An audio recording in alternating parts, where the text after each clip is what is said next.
What's up, everybody?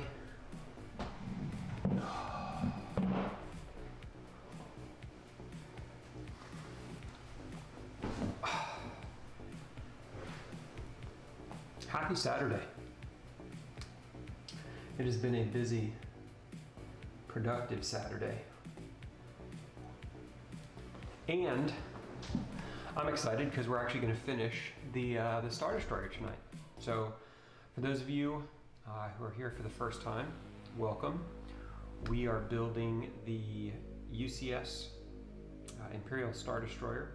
We have finished 17 of the 19 bags.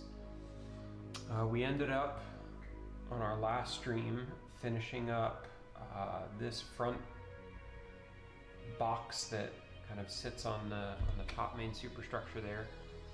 My guess is the last two bags are going to be the box that goes on the other side, and then the cover for the middle here, and then probably just the little kind of extra pieces. I'm sure there's a little Tantive 4 or something like that that's going to go on there. So we're going to try to get this completely finished out here tonight. The Discord voice channel is open for anybody who wants to use the YouTube chat. That's totally okay. We will keep that up and make sure that everybody is following along with that. But if you want to use Discord, you can do that as well. And I'm going to go get the link for Discord. I'm going to stick it in the YouTube chat. Let's see. Rules. Invite members. Good for one day. Copy it. Let's go into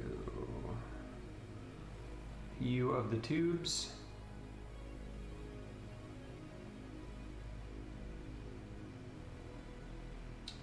Let's paste that in there. Like so.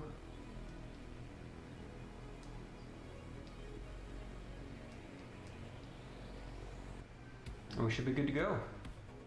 So if you want to use YouTube chat, that's great. If you want to jump into Discord, I'm going to have the headset set up to be able to do that as well. And we're going to knock this one out. And this is actually really good timing because we are headed on vacation tomorrow.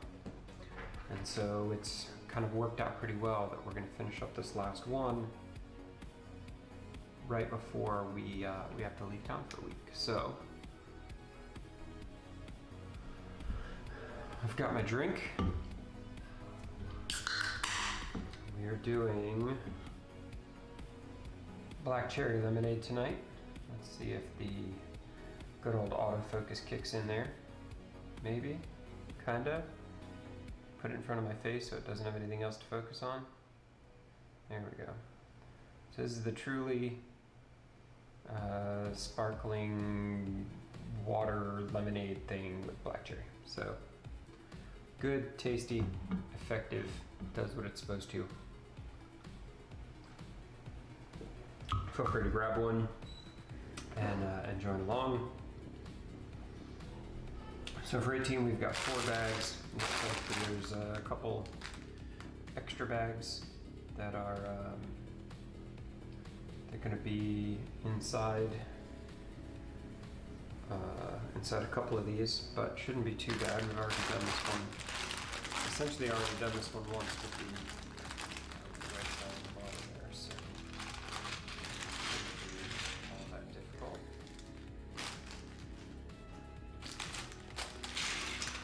No extra little bags for this one. Nice.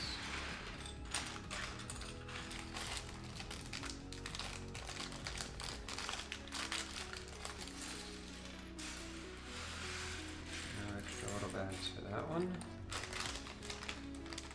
Get all the pieces out.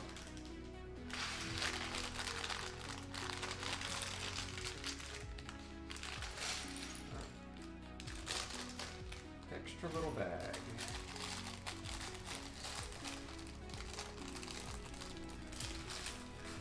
There.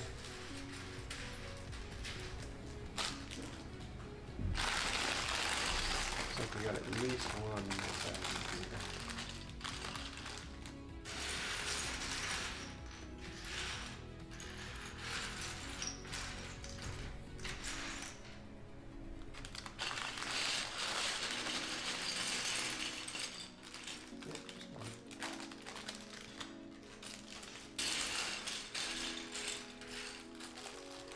And usually, if you've been following along, you know that I'm usually much more orderly about laying out the pieces before we start building, kind of grouping pieces together and stuff like that, but I'm feeling a little saucy today. It's been a good, productive day. I'm gonna just jump in and say, let's do it.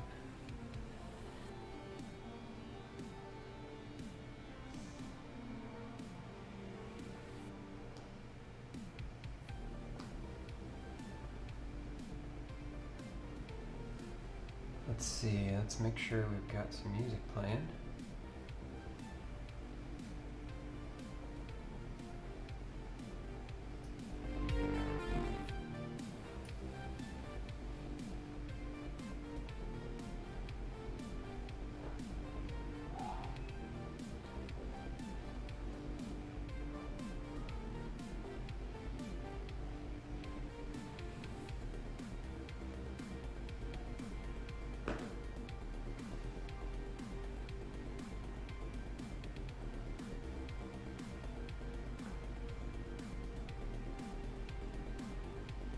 It looks like everything's going okay from a sound perspective. I just want to make sure that it's doing what it's supposed to.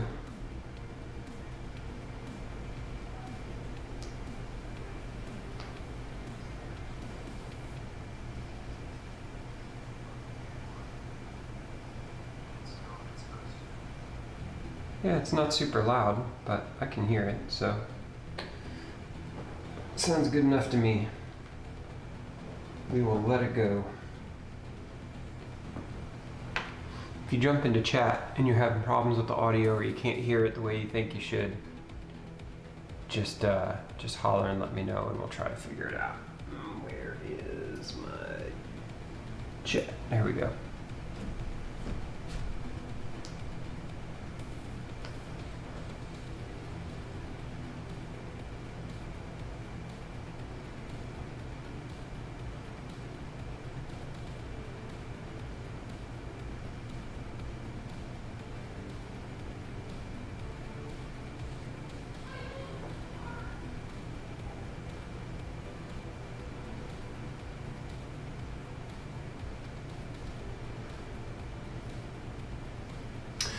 All right, and I think with that, we will go ahead and get started. And it looks like at least the beginning of this is going to be the same as the one that we did on the other side.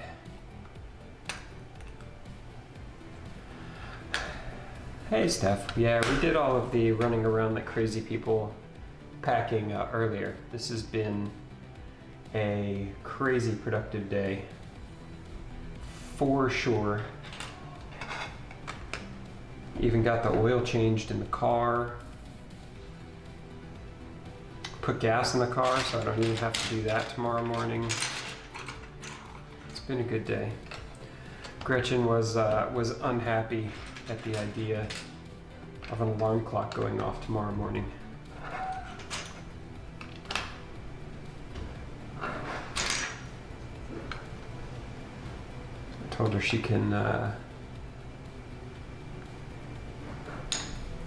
sleep it off in the car.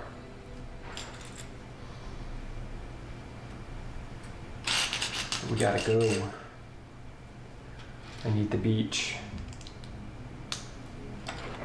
It goes there.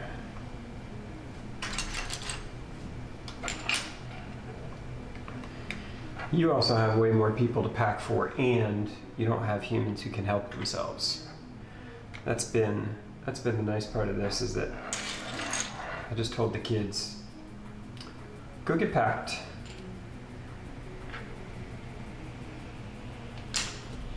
Pack your stuff. Don't forget anything. And they said, okay, we can do that. And then they did. It was pretty great.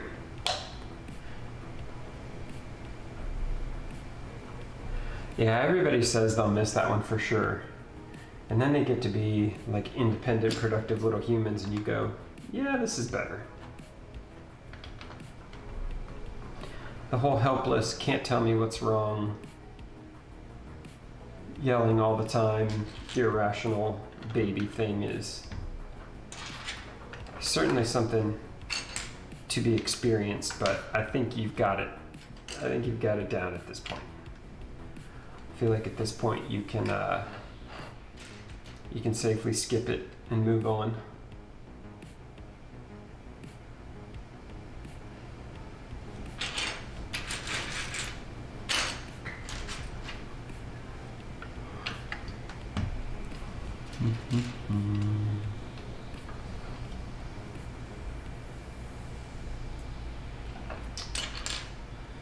Alright.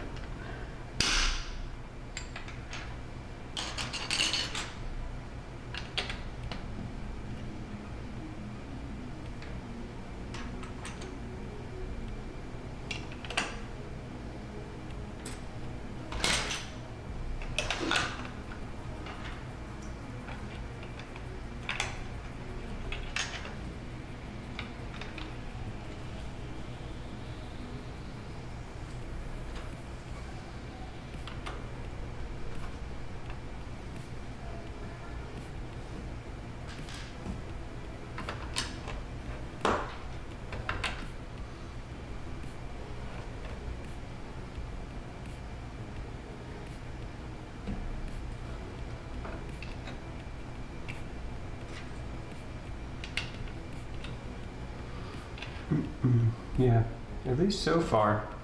There might be some differences on the trim and stuff, but to this point this has been absolutely identical to the other side.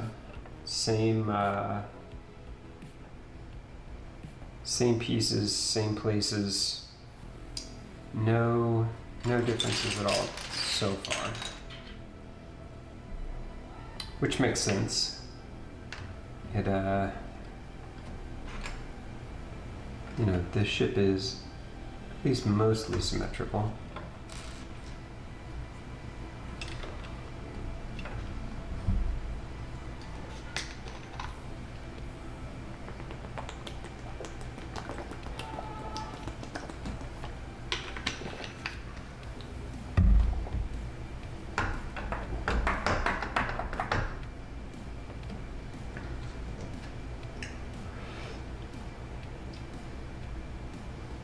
I have to get your kids set up with a Lego stream, Steph. I am confident that if I told Evan I'm gonna get him a new set of Legos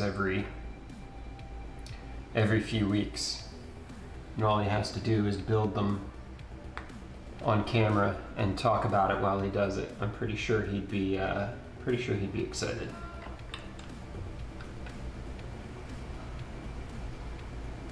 I mean, with the caveat that he's not the most talkative kid on the planet. We'd have to get him hopped up on candy or chocolate or something beforehand. Make him be a little bit chatty.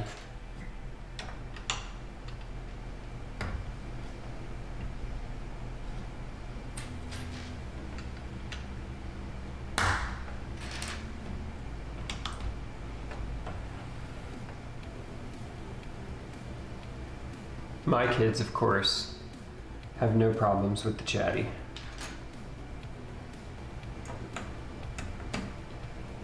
Gretchen's been kind of solo today. She's been in the craft room kind of dabbling back and forth between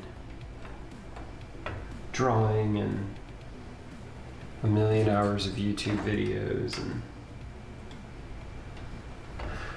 Ryan's just been upstairs with his friends in Discord playing video games more or less all day.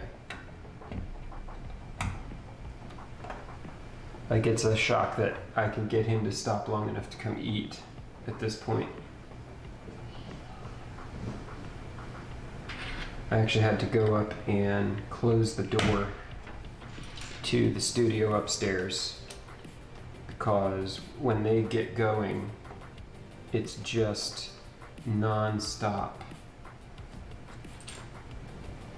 yelling and screaming and laughing, and it's just awesome.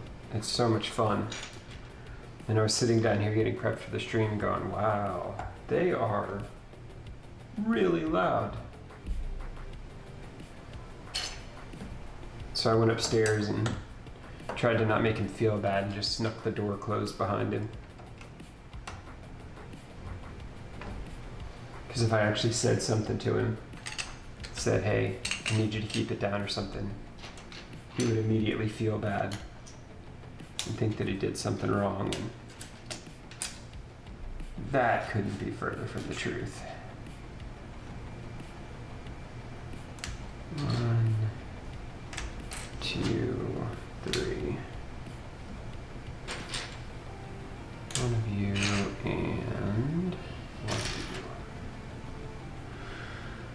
Alright, what are we doing here? Yeah, this is mirror image. Last time we started on the left side and worked across, and this time we start on the right side and work across, but same pieces, same order, just the other way around.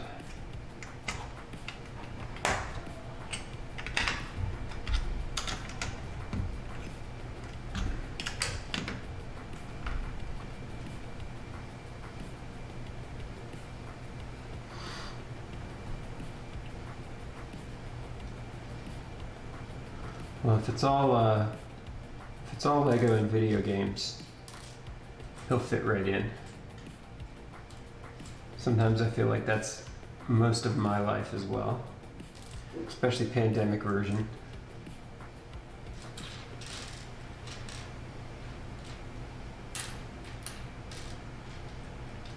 Five, 6, 7, 8.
that's better.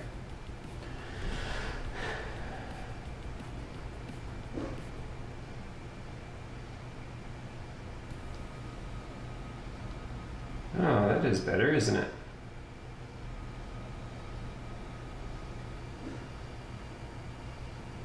Just had to turn the volume up.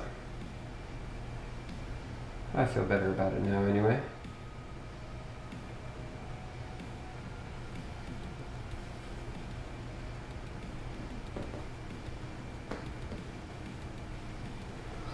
Alright, where did we leave off? We left off there. So now I need 3 of these.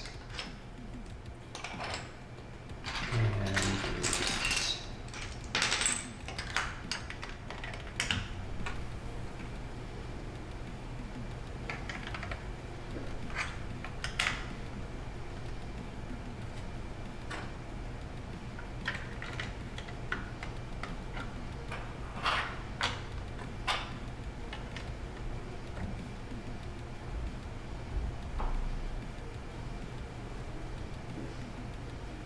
Alright.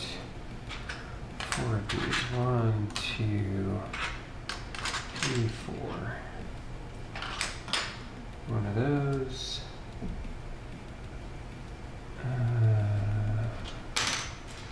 2 of those. And some weird black piece.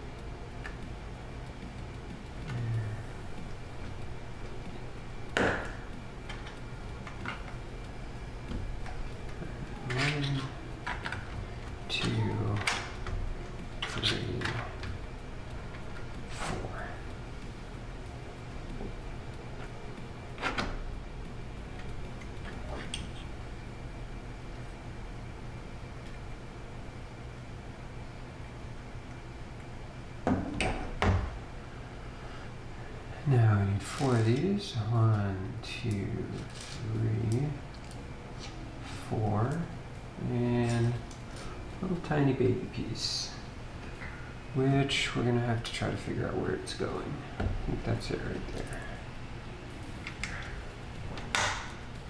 And then these fill in the gaps.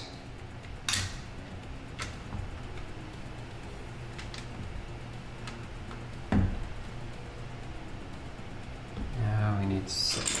1, 2, 3, 4, 5, 6, 7, and 1, 2, 3. Now we go up top. 1,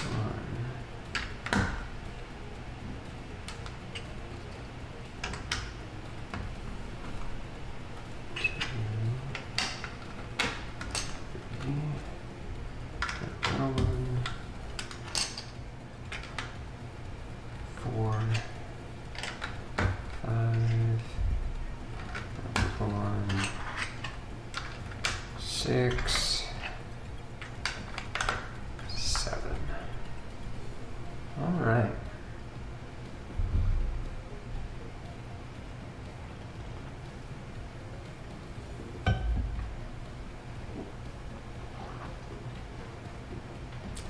Do 1, 2.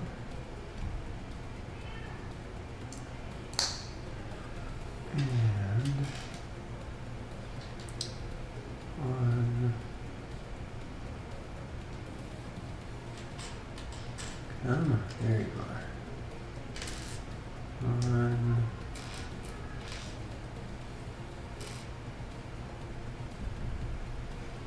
2.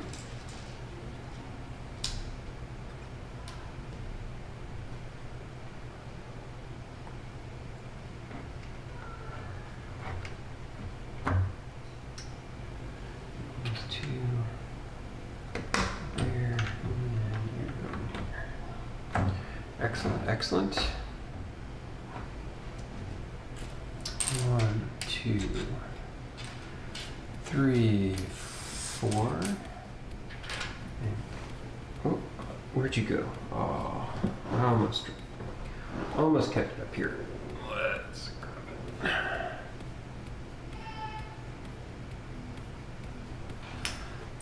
1, 2, 3, 4, 5. You. And you.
Two of you in this one.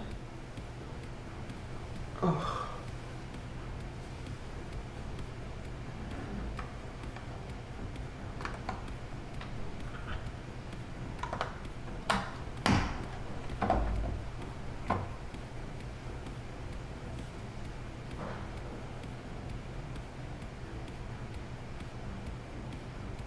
What's up, Mike?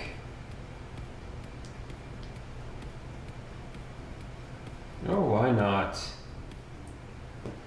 Why not? I figured out how to get the latency on the YouTube stream way down so that it's actually reasonable to have a conversation in Discord and then, you know, still be watching what's on the screen. Because it used to have like a 35 or 36 second delay, which was just too much. So got that knocked down a little, so it's a little bit more useful now. Damn, 14 of these things. 2.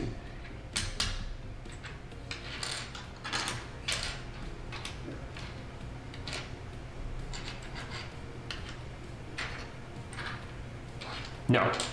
No. Correct. Yep, so I'm connected to the Discord server on my phone and just have the headphones, so the Discord doesn't feed back into the YouTube, the microphone that's being streamed out to YouTube, and it kind of keeps them completely separate. 14. 1, 2, 3, 4, 5, 6, 7, 8, 9, 10, 11, 12, 13. I'm pretty stoked. It actually works out pretty well because we're leaving for a little bit of vacation before the end of the summer, starting tomorrow. And I was worried that it was just going to kind of hang out there and come back after vacation and do one stream and finish it kind of thing. But I think we're actually going to get it all done here tonight. Yeah. Oh, I don't care. We're going to a beach out in the Outer Banks called Emerald Isle. It's down by Wilmington, North Carolina. And me and my brother and his family and my sister and her family who've been quarantining together. They're the folks that we went up and saw for 4th of July. We just rented a big house and we're going to drench the entire thing in disinfectant and then park the cars and not leave for the week. Yeah, the kids are pretty stoked.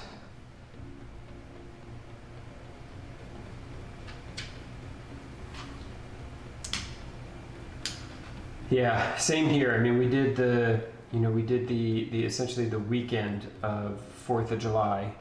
We went up and stayed with them, and then kind of immediately came back. But other than that, I mean, that's really, the kids have gone to Tennessee to see their grandparents once. But I mean, especially for kids who usually do a fair bit of traveling over the summer, it's definitely been an adjustment for them. So I figured for the last week before they have to go back to whatever it is that they're calling school this year, that wasn't gonna be a bad idea to get something that would keep everybody safe, but at the same time let everybody get out of the house and have a pool to hang out in, and a little stretch of a beach there in front of the house that you don't have to worry about anybody else rolling up in. So yeah, I think everybody's pretty excited.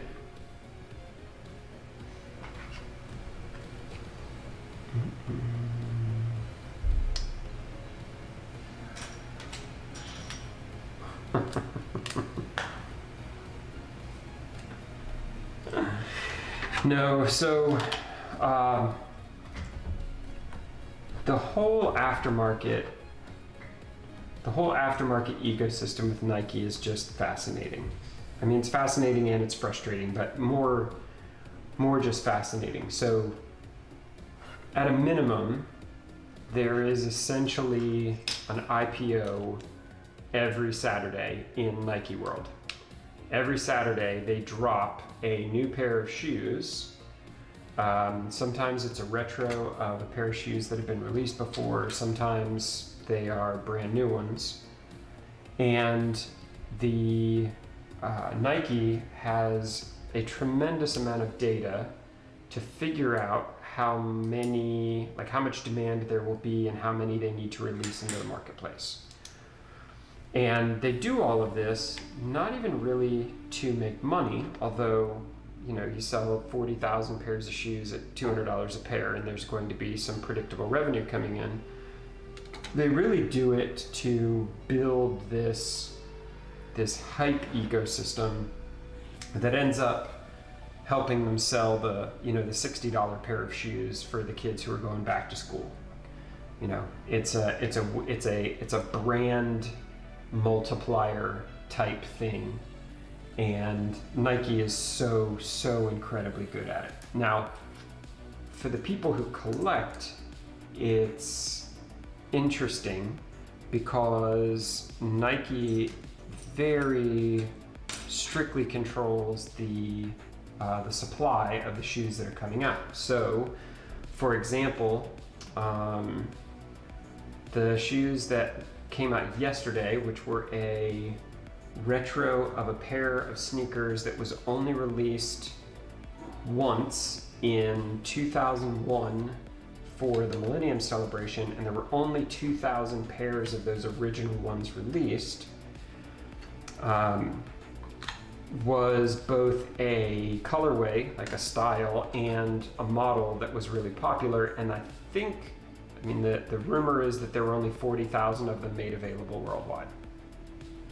So you basically have, 3 million people who are all trying to use one app, this sneakers app that Nike puts out, and trying to get in time to lay claim to one of these very limited pairs of shoes. And of that 40,000, some of them go out to retail stores. So Foot Locker and Champs have lines around the block every Saturday of people trying to get in to get them. And then the online online retailers all get their cut. So on the sneakers app, of that 40,000, maybe only 20,000 of them are actually available. Because it's all online, and because Nike doesn't really care. I mean, Nike cares because they don't want people unhappy, but at the end of the day, they've committed to and budgeted to sell 40,000 pairs of shoes, and they're going to do that regardless. I mean, they're going to make the money that they expected to make regardless. No matter what happens afterwards, Nike got theirs. The ability to abuse an online queuing system by simply overwhelming it with bots is pretty high. And so, you know, Nike has confirmed and kind of, you know, does their best to try to manage this overwhelming number of bots that basically shows up for every one of these. And the reason that the bots show up is because as soon as these shoes go on sale, there is a gigantic ecosystem of aftermarket sales. And Nike doesn't make any of that money, so Nike doesn't really care.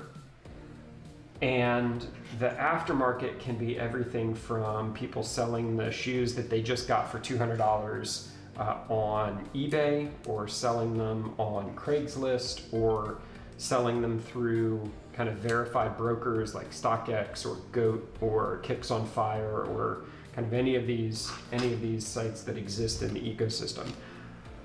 And sometimes it's just dramatic. Like there's a pair of Air Jordans that were a collaboration with the rapper Travis Scott that went retail for, you know, $160, and within, you know, 10 minutes of being sold, they were, you know, going for upwards of $1,000 in the aftermarket. Just because the demand was so small, or the supply was so small and the demand was so great.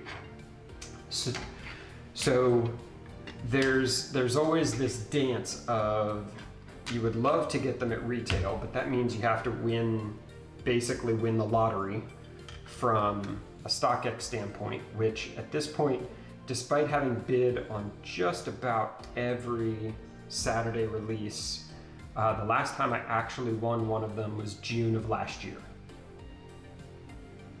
So it's one of those things where you have to pick and choose the ones that are the ones that you're actually interested in, whether it's from collecting or reselling, or, you know, whatever your motivation is.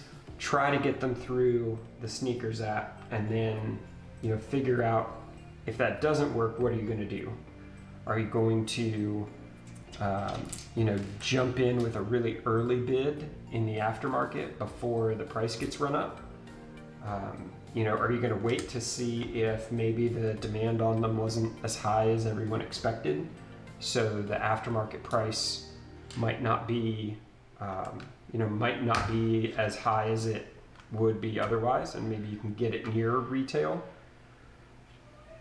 And today, the ones that came out today, I really liked them. So at the same time that I was bidding on them or at the same time I was trying to win them through the sneakers app, I put in a really early bid over on StockX as well. And so I ended up getting them for only $50 more than the retail price, which in the grand scheme of things, you know, considering the price of the shoes has now almost doubled. So, I mean, they're going for almost $200 more than what they were selling for in retail. Like, investment-wise, it was probably a pretty good choice. It's just annoying as hell to have to go through and do that, you know, knowing that the people who are buying those shoes aren't trying to collect them, aren't trying to, you know, certainly aren't ever going to put them on, but are just looking for something that's got the potential to be resold at a, you know, at a premium that they can put in their pockets. So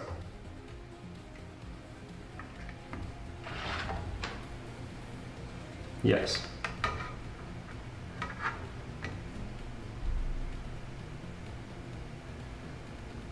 Yes, or somebody who was able to get them early through retail, because the retail drops sometimes happen. Like if the online drop is on Saturday, sometimes the retail stores will get their stock on Thursday.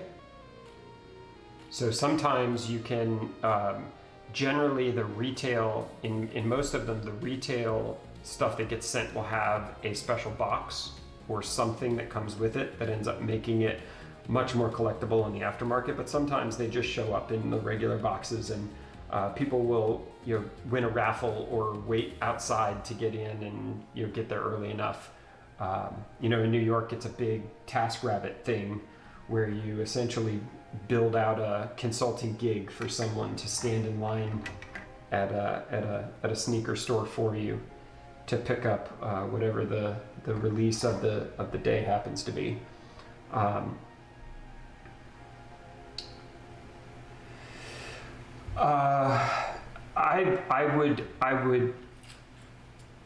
I think it would surprise you to know that it is as ridiculous as I've ever seen it. And I think that's in large part because it's something that can be done completely remotely.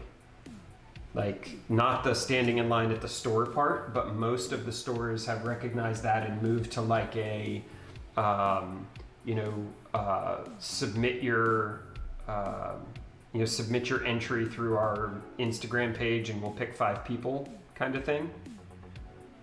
But the business of the buying and selling part is as big as I've ever seen it, to the point where in a somewhat controversial mood, StockX ended up kind of raising all of the fees for the stuff that they broker, just as the first of the pandemic relief checks started hitting, and we were all like, come on.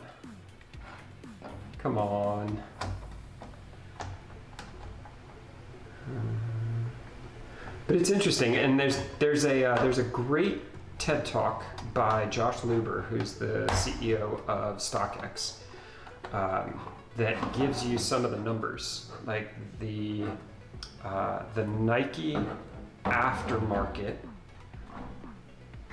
The Nike aftermarket generates twice as much revenue as Nike's second largest competitor. Like, the Nike aftermarket is the second largest shoe retailer on the planet, second only to Nike. And it's just this idea that StockX came up with was twofold. One was you can treat it like a commodity. You can track the ups and downs of it. You can look at where the price is compared to what the historical price has been, as a way to help you decide whether you want to buy or sell. And the other part of it is there's a huge problem with fakes. And so what StockX has done is say they will be the blind middleman. So I go onto StockX and I bid X amount for a pair of shoes, and whoever it is that's selling those shoes can accept my bid, and after it's matched a bid to a bidder, the person who has the shoes will mail them to StockX, and StockX will certify them and authenticate them and make sure that they're in the right condition and that they are the shoe that they're supposed to be, and then StockX ships them to me. So I never know who I bought them from, and the person who sold them never knows who they sold it to. All we know is what the financials of the transaction were.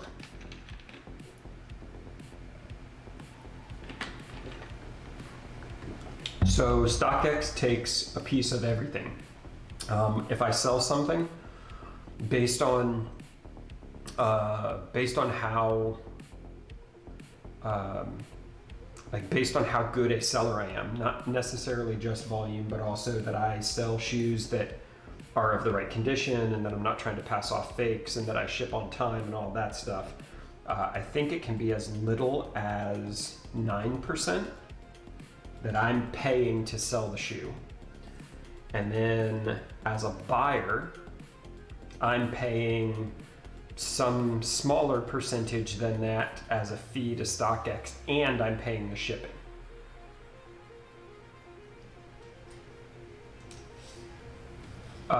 The seller pays the shipping to them, and then I pay the shipping from them.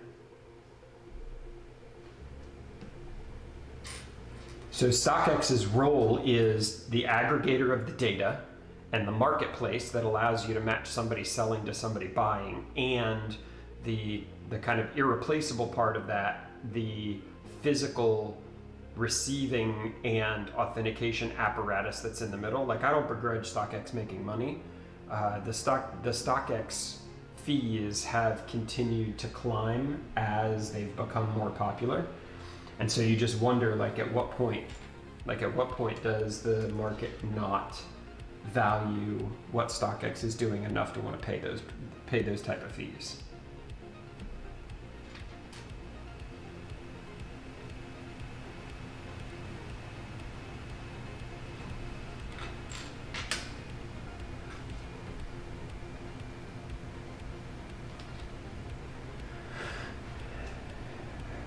Right, which has been something that they've struggled with on the COVID side, because they've got to take additional precautions, and it's definitely been slower in getting that authentication done as they go. But don't underestimate how valuable that authentication process is, especially as it becomes easier and easier to make fakes of some of these, and really, especially as the shoes get more expensive, there will be more people trying to pass those off. And so you see deals on eBay where you're like, wow, that's a fantastic price. And the reality is that 70% of the time what you're going to get is not the shoe that you expected to get. And then you just really have the eBay tools as your recourse. There's not a whole lot else that you can do with it.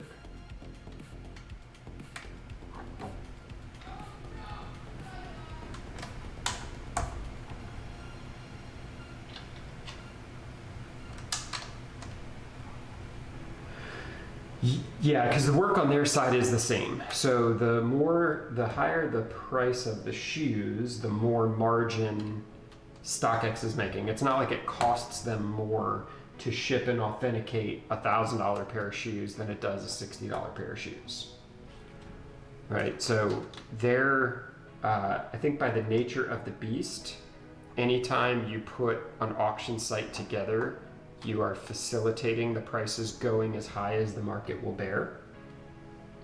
So I don't feel like they have to actively, they don't have to actively drive those prices up. Nike does just fine at that, and all StockX has to do is sit in the middle and offer to make sure that everybody's transactions are, valid and protected.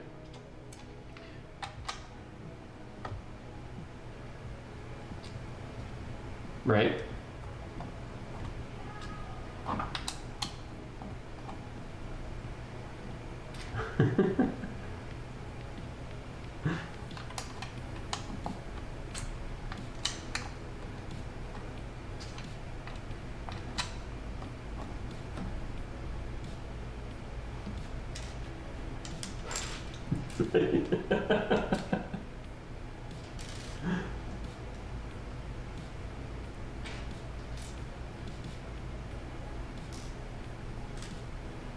Right.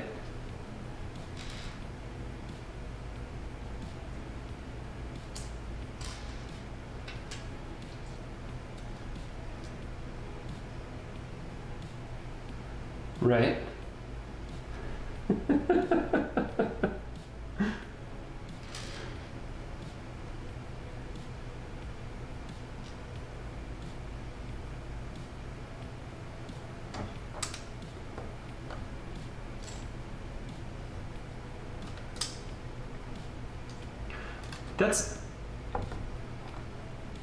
I didn't know that. I didn't know that Lego actually owns Bricklink at this point.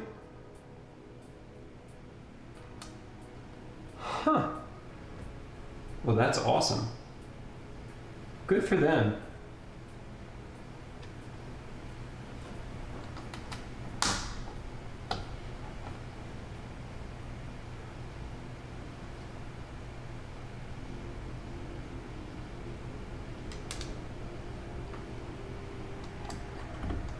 Right.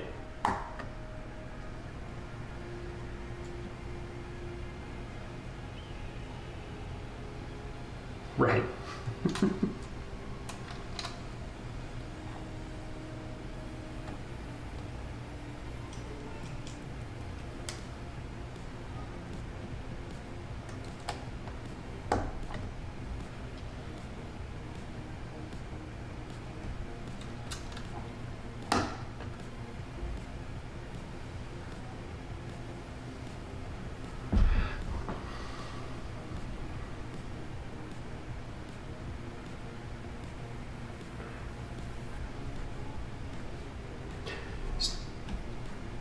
So here's the analogy I will give you that may surprise you.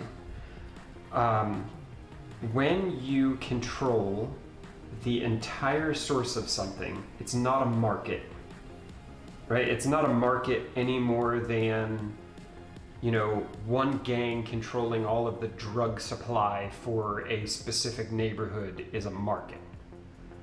And the question becomes, will you make enough money by being both the source and the distribution to take the risk of screwing up both?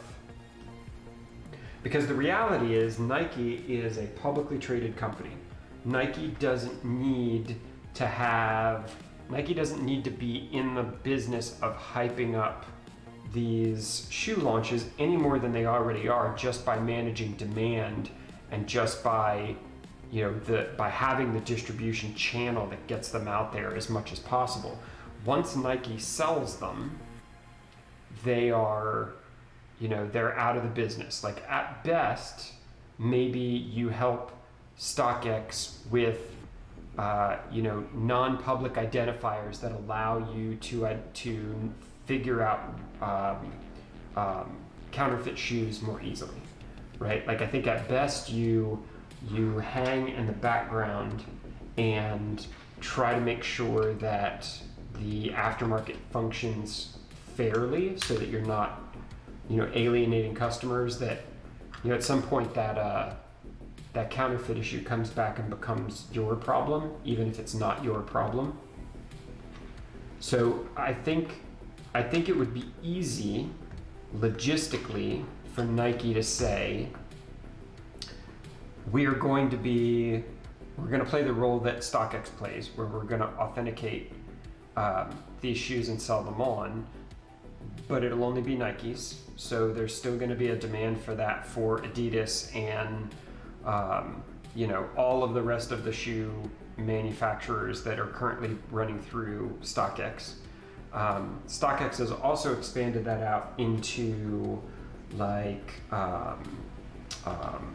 sportswear, like all of the stuff from the Supreme fashion house and like all of the Louis Vuitton stuff and handbags and watches and kind of any of that stuff where authenticity is important. StockX has jumped in and tried to expand beyond just tennis shoes. But I think the big problem would be, if you're Nike, how do you sell to the board that you're going to sell a pair of sneakers for $100 and then you're going to sit in the middle and collect some percentage that's not fixed and that is completely dependent on how hyped the shoes get, and that by doing so you hurt your credibility in that market, or risk hurting your credibility in that market to begin with?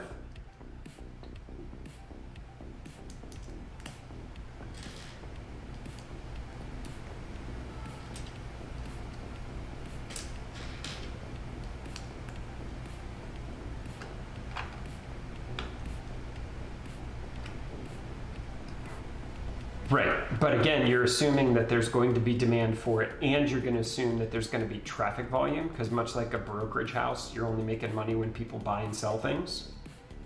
So on one hand, you've got a guaranteed sale of 40,000 shoes, because you know that your retail partners are going to buy them, because your retail partners always buy them. It's part of the deal. Like it's as close to printing money as you possibly can for the runs that you do. And so you have a nice, easy financial way of saying, here's how much we paid in the design phase, here's how much we paid in the manufacturing phase, here's how many here's how many we manufactured, here's the cost to get them out into the channel, here's how much we sold them for, here's our profit margin, and we can rinse and repeat this predictably and consistently every Saturday.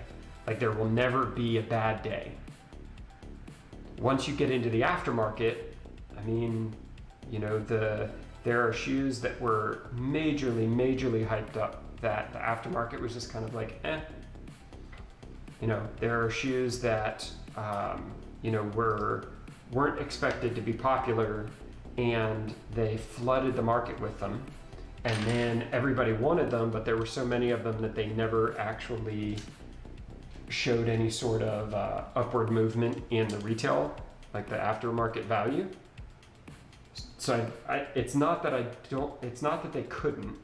I just don't know that the juice there is worth the risk of what the squeeze could do, both from a financial standpoint as well as from a kind of credibility and the mechanics of that marketplace standpoint.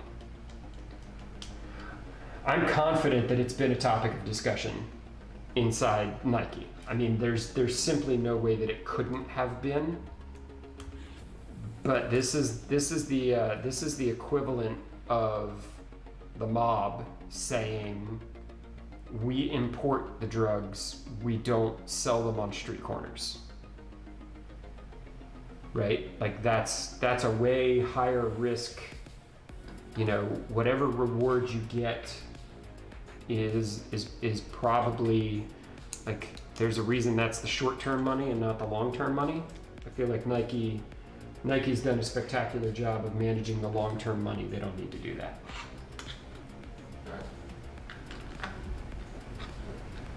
But it is fascinating. Like, again, it is frustrating at times, especially like any toddler. It is frustrating to me when I don't get what I want.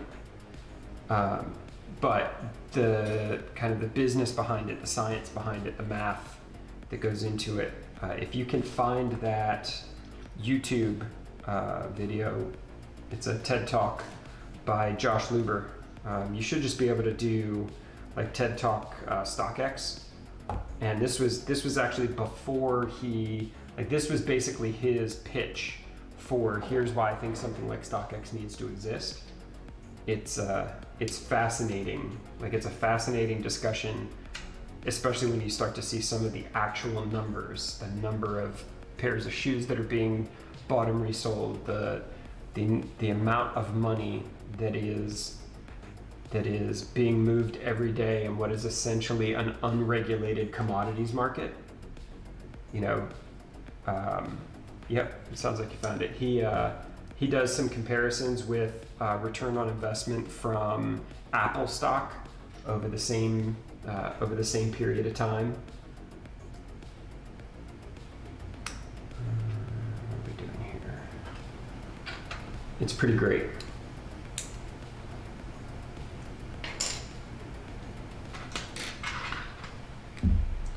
And I don't know what their plans are. I don't know if they're going to IPO. Like, I don't know what they're going to do with the company. But I mean, by all accounts, it's been successful. It's essentially my go-to at this point. If I can't get something retail and I don't know somebody who's looking to move them, I mean, I'll always try to buy from somebody one-on-one before I'll go go to a StockX or something like that. But if there's a pair of shoes I want, you can go to StockX right now, and I promise you, like, any pair of tennis shoes that you've wanted your entire life are going to be available there in whatever size you need.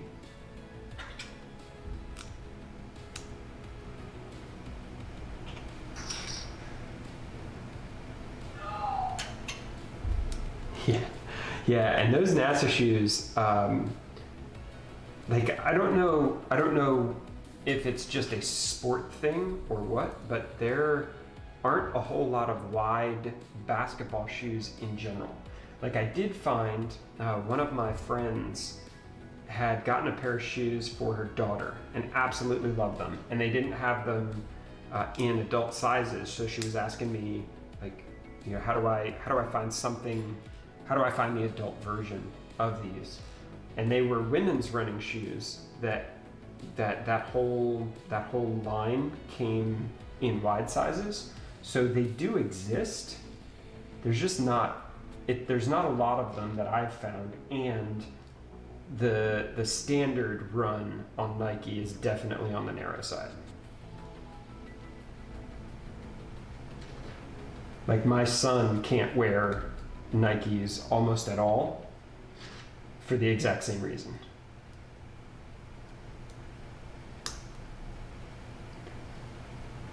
Yeah.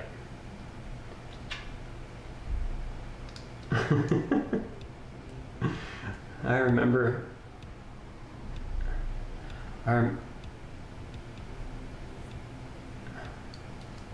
Yeah, especially if you're going to do anything active in it. Yeah, I definitely remember. Where does this go? Here. I definitely remember pleading with my mother to get me a pair of Jordans. To get me, let's see.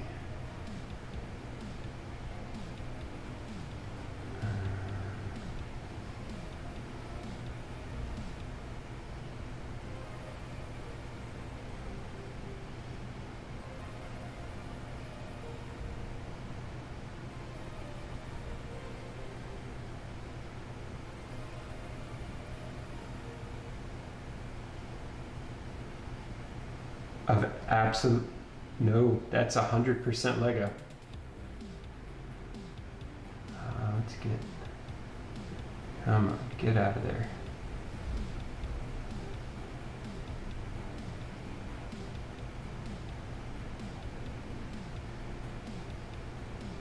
There.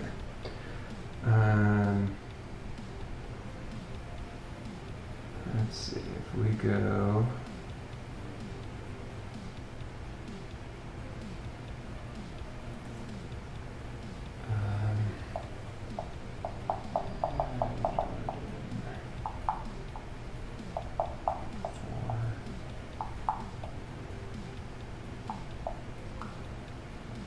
Yeah.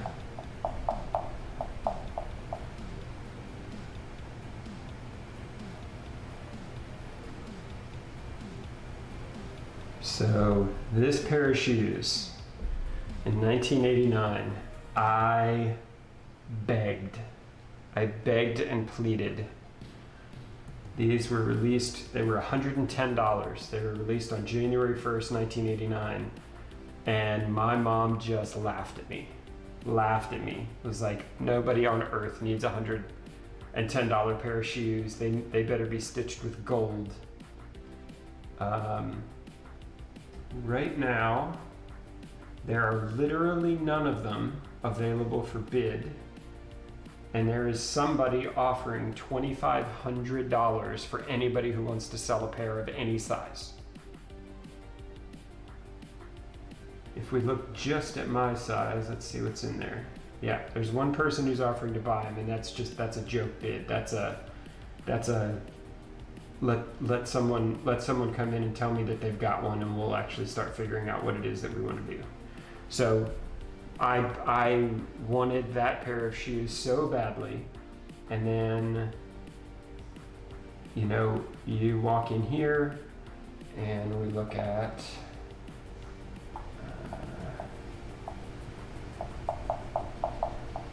oh yeah, I would say 99% of moms, like mine wasn't like I don't begrudge her looking at me and laughing about that. But here is the last time. So these have only been released 3 times. They were released originally in 1989. They were re-released in 2006, and then they were re-released in 2012. And if I wanted to come on here and find them in any size, we can see every size that's here and what they're, what's available and what the bidding on them is for. Like if I wanted to buy these in my size, I could buy them right now for $320. And StockX has the interesting caveat that all they sell is what's called dead stock. So they are literally, they've never been worn. They have been taken out of the box only like to be photographed or to be authenticated, but no one has ever put them on since these were released in 2006.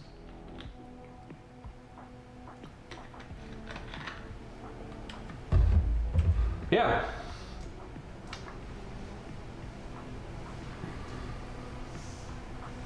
Yeah. Like if we just look at the Air Jordan 4s, like, I mean, you can see some of these, like here's another one of those Travis Scott collaborations that he did with Nike. And if I wanted to get these in my size right now, they're over $1,000. Like this is a pair of shoes that retailed for $225.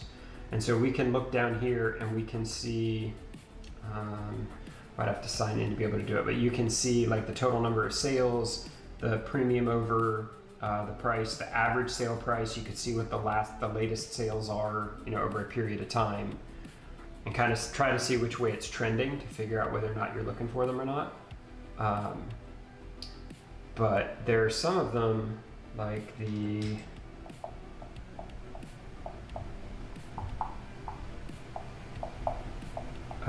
Dunk Lows have kind of gone crazy here lately, and they're the Nike's entry into skate shoes that they started back in the mid 90s, and they've gone just berserk with the prices on them.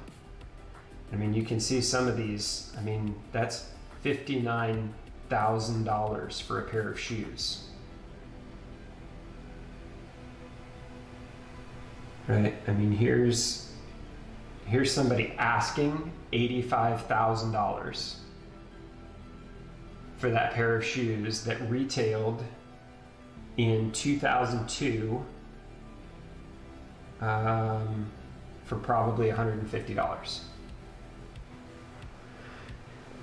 So there's some crazy stuff that's out there, but StockX just acts as the middleman to be able to connect the people who want to sell them and the people who want to buy them.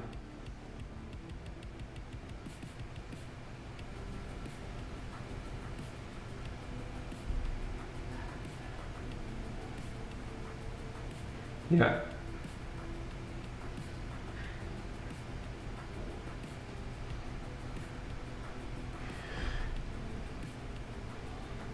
Yeah, so this one is kind of interesting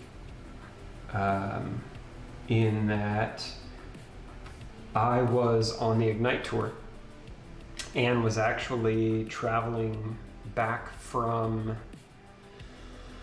somewhere in Europe. Like we went to Prague, and then we went to Copenhagen, and then we were supposed to go to Zurich, and I think this was right when Zurich got locked down, and I connected in London over the weekend and was going to see Waitress, the musical that Sarah Bareilles was performing in on West End. And the Saturday morning that I got up at the hotel and was just walking around to find lunch or something, there was a line of people at a skateboard shop. And it was the day that these dropped. And so I actually bought these at retail. Like, they handed out numbers to everybody in front of the store and then called out 10 numbers and you got to go buy them at retail. Bought these at retail in London on a whim for $100. And, the last sale for them in my size was $1,000. So sometimes it's just pure luck. Like sometimes it's just like, why on earth was this shoe, which is all like, you couldn't actually wear it skateboarding, right? I mean, it's all crushed velvet. But it was their Valentine's Day, release of these that ended up being wildly popular. It's like, you just never know. The Ben & Jerry's just did a collaboration. So the Chunky Dunky, which I think is kind of funny, right? And there's a version of it that comes in, like the box is an ice cream container. Yeah, and so you can see like the price on them is crazy. but I think in the little thumbnail that they have over here, yeah, it's a Chunky Monkey ice cream container that has the shoes in them. Like it's just fascinating. It's just fascinating. But anything you could want, and I mean there are multiple different places that do this, right? Like Goat is another one.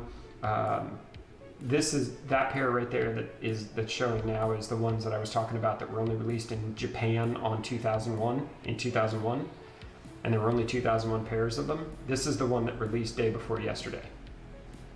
No, yesterday. This is the ones that released yesterday, and you can see that if I wanted to buy them new in an 11.5, it's $362. So in this case, the aftermarket didn't end up being nearly as much as people expected it to be, which means either there was more than 40,000 of them that were released, or people just got frustrated and haven't started picking up the demand for them yet. But $362 is not terrible. I mean, it's still more than what I paid, getting them for $50 over retail. But some of these drops end up being 5, 6, 10, 50 times what the retail cost was within hours. This was the ones. Oh, here's a good example. So this is Virgil Abloh, who's the men's designer lead at Louis Vuitton. Does a series of collaborations. These ones retailed for what did they retail for? I don't know if it shows this on here. These retailed, I think they were for $160. If I wanted to buy these, and these are only in women's sizes, but of course they run the women's sizes up to 14.5, so it's a women's shoe, but there's plenty of sizes that would fit me. The lowest price on them right now is $1,700. So you just never know. Like that's 2 collaborations with 2 different fashion designers, one of which goes through the roof, even though it's a women's drop, which generally don't demand as much money,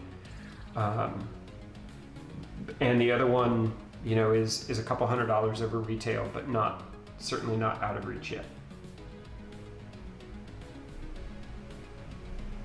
So you just never know. And I mean, they sell, non-Nike stuff. They sell, shoes and apparel, and Scandinavian Modern apparently is a fashion house.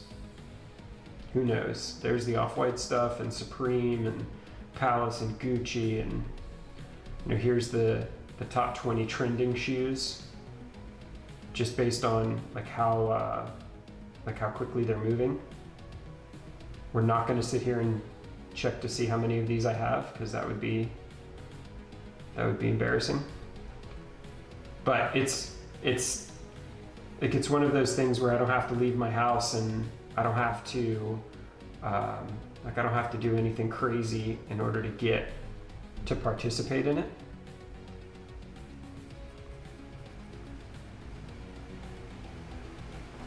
What's the saying? All you need are looks and a whole lot of money.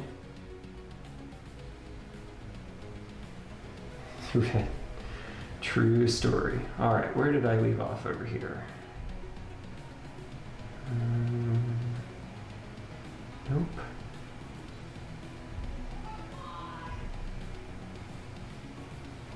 I don't mind at all, man. Thanks for stopping by. I do appreciate it. All right, man. Talk to you later.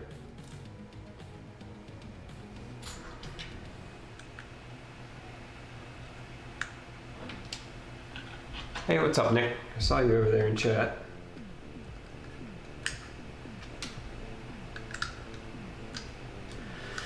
Me and Mike were having an existential conversation about the state of shoe resale as a business and as a marketplace. I'm sure you won't be surprised that I had opinions.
I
wonder if that'll work better.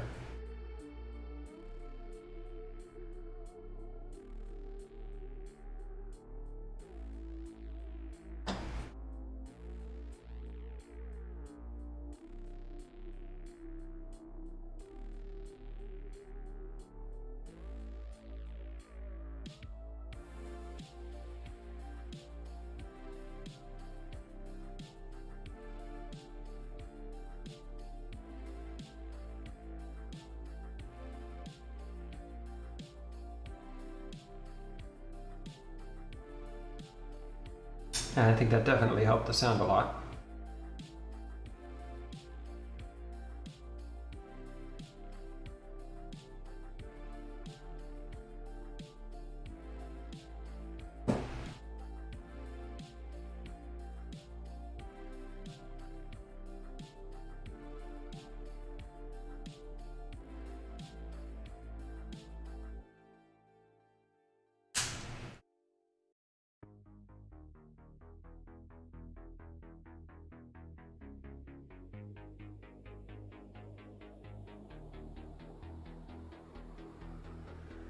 What you doing?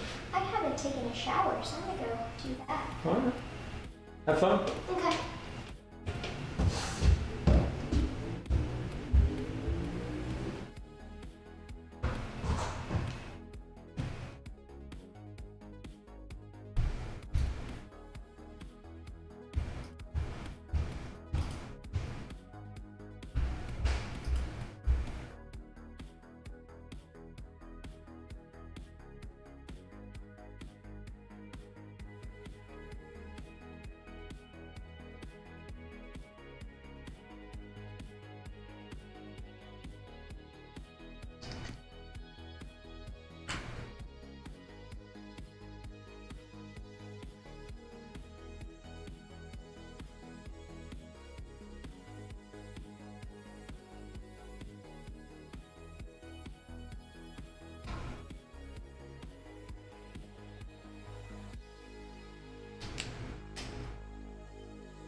going on?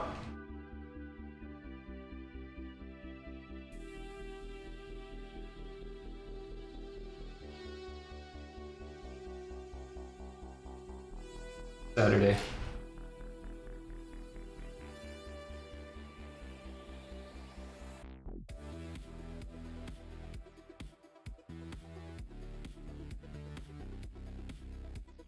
Oh, gotcha.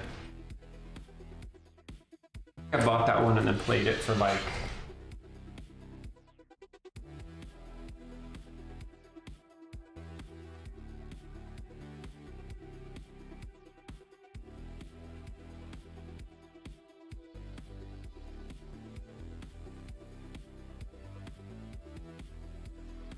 it'd be interesting to see with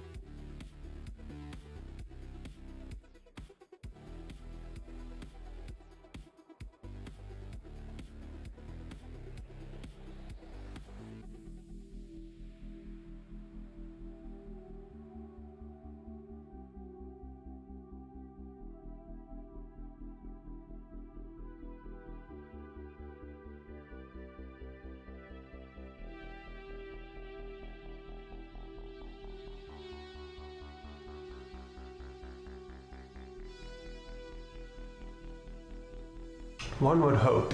I hope that it's at a point where it's in the can and it's just a matter of pushing it out. But if we've learned anything, it's that game development companies are not always the most efficiently run things from a business perspective, so you just never know.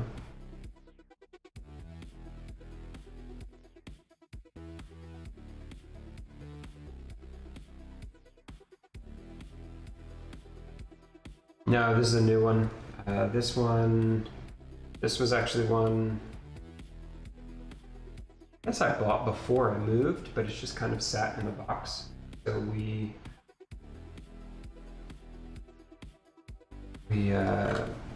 after we finished the Millennium Falcon, which was the one that had gotten destroyed and which was soul crushing and maybe the worst Lego experience of my entire life. And yeah, it was really well. I mean, it's 7,700 pieces that were in a great big pile. A vast, a huge number of them little tiny pieces that were just used as exterior decoration. It was really. I mean, there were times, and I've got a video of the whole thing from it, put together a time lapse.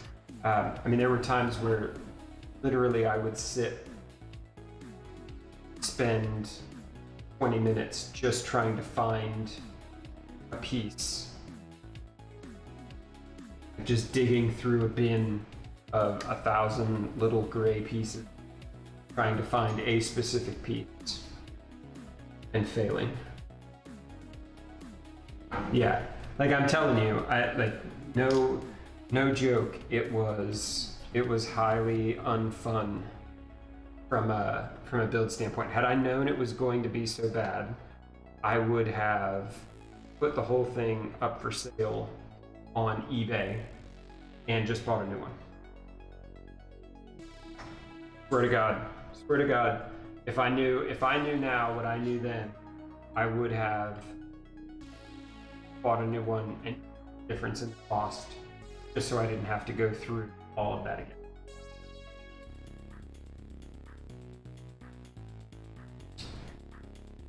Yeah, the being in the bags, when it's something small, you don't really notice how much of a benefit it is. When it's 7,600 pieces, not having it in the bags, and the fact that Lego doesn't publish the contents of the bag, so it wasn't like I could sort a big huge pile of Lego into the bags and just kind of start over, made it just a terrible, so much work. It took easily as long to break everything apart and resort it into something that was almost useful as it did to actually put it back together, got everything done.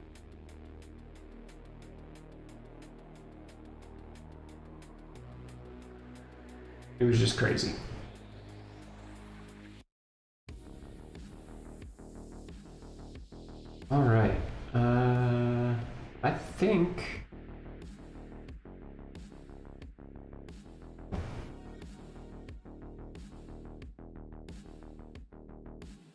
think I'm done with this. I think we're done. All right. Now I gotta put this thing where it's supposed to go.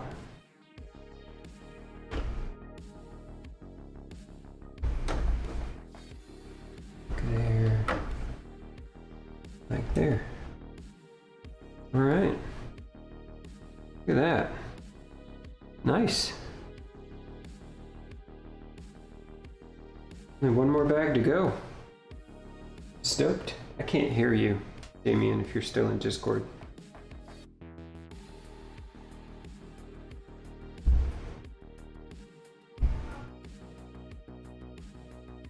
Could be me. Could be you. Who knows? Could be Discord, I guess.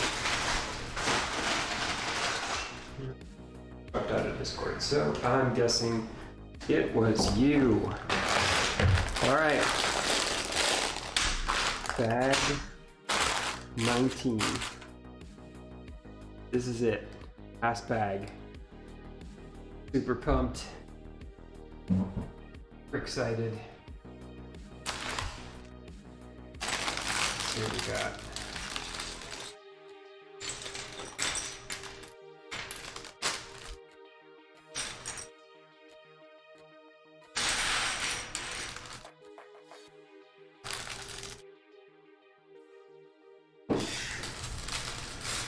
One of them's got a little bag of stuff.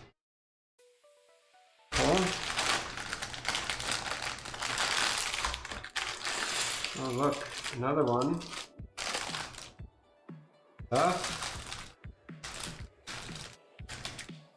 Excellent. Oh, look at all the little detail pieces. This is going to be a fun one, I can tell already. Our last bag also has a little bag of stuff. Exciting.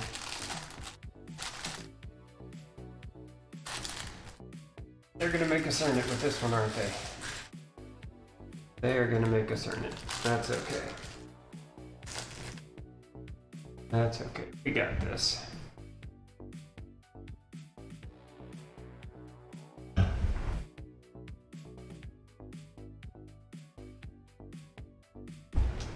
We got this. 19. Like we're gonna do the front part. I've got a little Tantive 4 to build, which is awesome. Let's jump in and see what we got going on.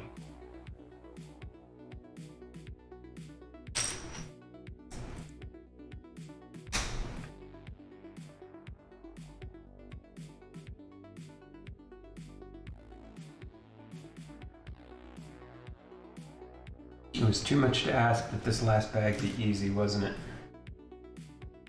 Too much to ask. It's all good.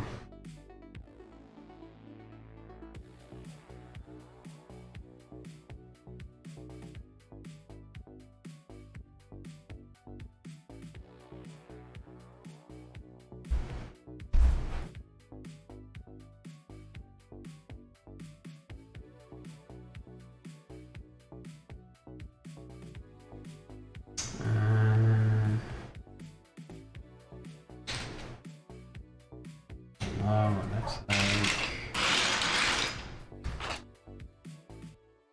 Jesus, Jeremiah. We're not heathens.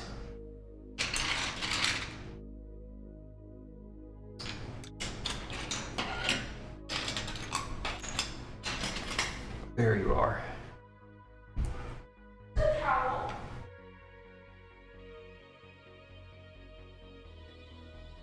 Okay, what have we got here?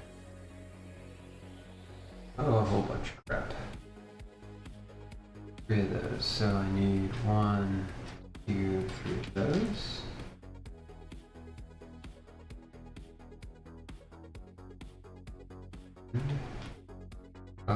different.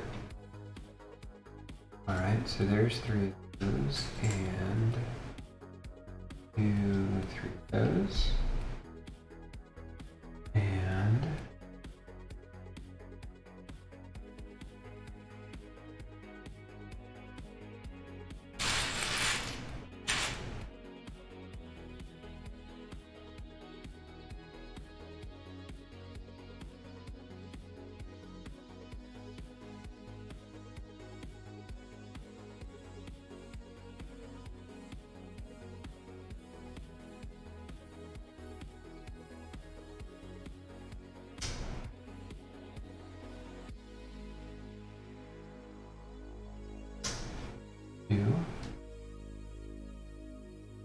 one's white. I need white ones yet. 3. 3 of those.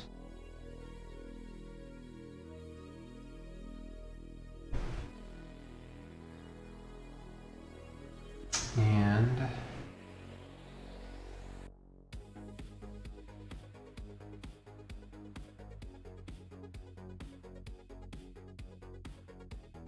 so many pieces. One.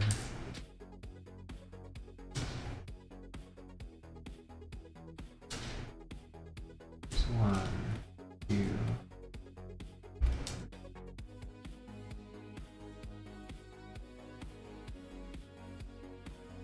5. Right.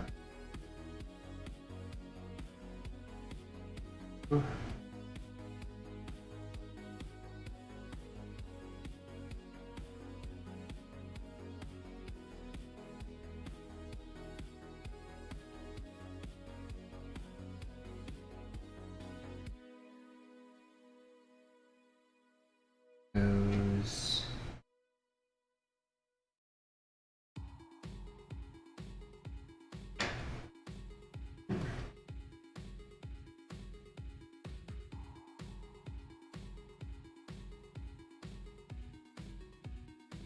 Hey Micah, what's going on? Welcome back. I think we're actually going to finish this one tonight. We are in the last bag, and it's a pain in the ass. There's a fair amount of crazy going on here. But it is the last bag, so I think we're going to push through and get this one done tonight.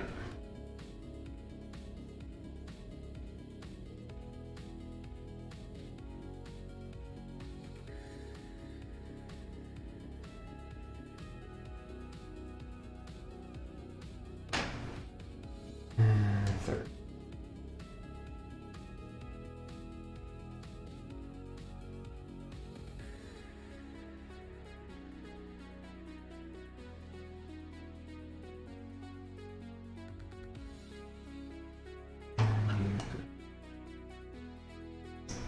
All right. I think that's right. And then this whole thing goes right on the spine thing.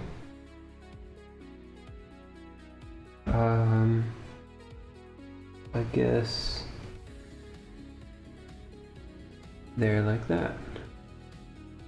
All right. Good.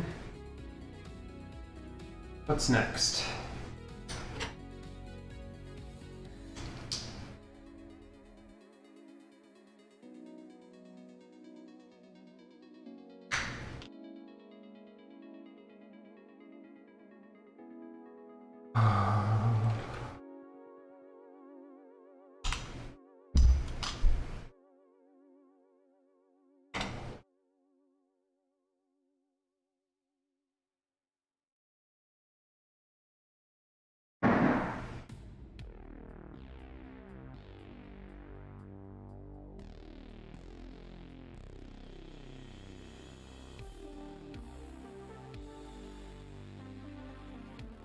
Alright, what else do we got here? You. And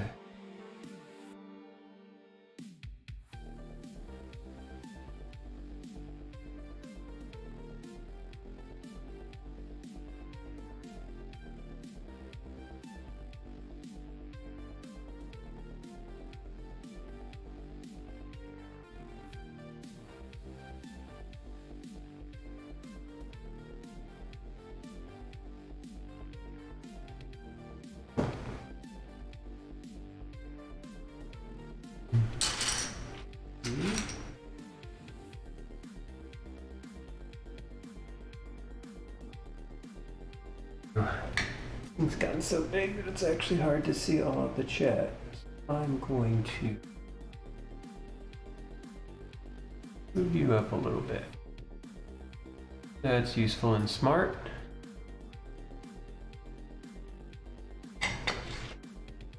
You.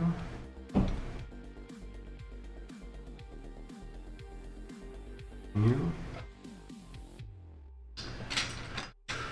We probably don't have to figure it out quite yet.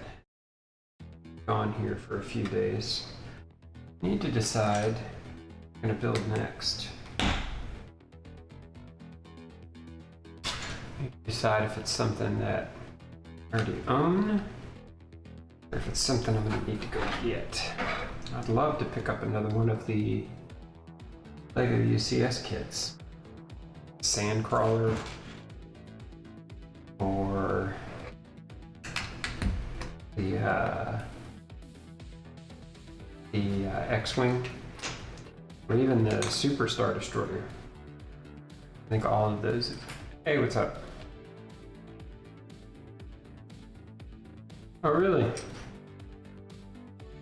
We had, they must have been doing maintenance on something. We had the entire power in the house flickered off for, I don't know, maybe 5 seconds, turned back on. And Gretchen comes out of her room, the craft room, and is like, "Hey, Dad, the internet went off, but like my computer never stopped working." Like, that's right, because your boy did some work.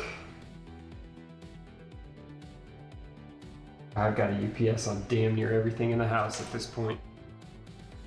I've got a UPS on the AT&T customer premise equipment out in the garage. Like,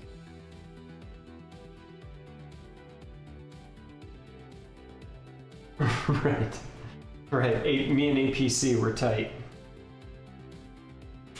It would be nice. We could play a game called "Let's Shut the Main Power Off" and see what's going. Pro tip: it would.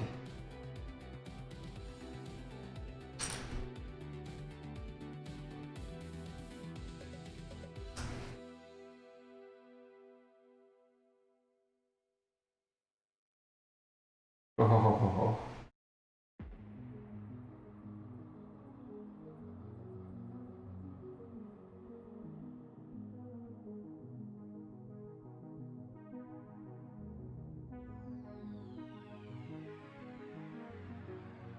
That was always, I'm telling you, was it Black Flag? Still one of my favorite games. Like, I loved being able to sail the ships for whatever reason. Like, sailing the ships did it for me. Oh, can you really? See what happens if I actually played the game I bought?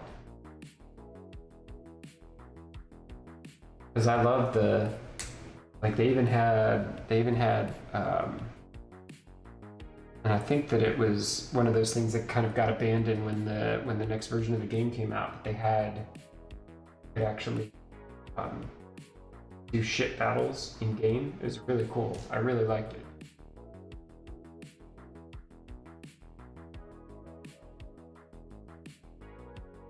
I'm excited about Norse axe murderers. All the Vikings all the time.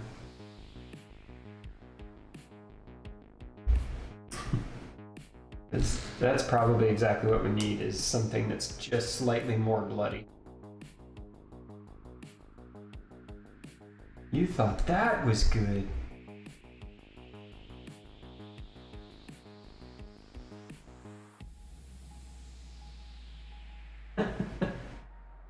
And I'm not sorry about it.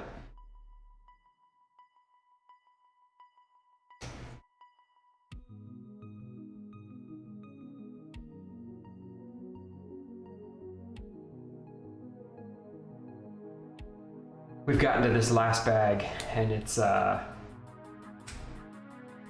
like all of the little detail work at the very end all the cleanup work, basically all of the worst parts. It's the last step, and there's like, I don't know what, 100, 250 little tiny pieces in this step. And yeah, the singletons, and man, I forget what the name is. There's a name for that process of using those little pieces to like break up the flat surfaces. I forget what it's called, but there's a name for using Lego to do that.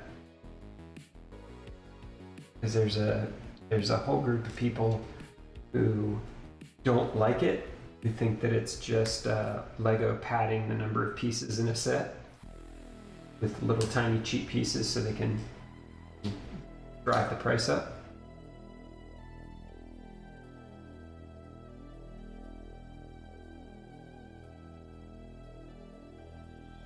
Wait, you mean businesses being efficient in how they take your money? Color me shocked. Yeah, Mike Stanley was on earlier and we had a long talk about the business of the aftermarket shoe sales.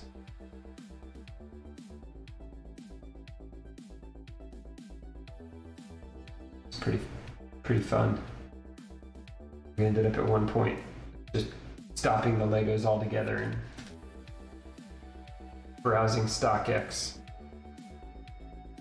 Good times. I was gonna say, don't do it. I mean, like if you were to think about it, I would suggest like cocaine instead. Like if you were to come to me and be like, Jeremiah, I think I'd like to get into this shoe thing. Like I would give you meth. Like I would give you anything other than subjecting you to the nonstop.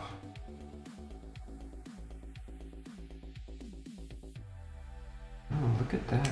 How nifty. The nonstop money suck that is collecting vintage shoes.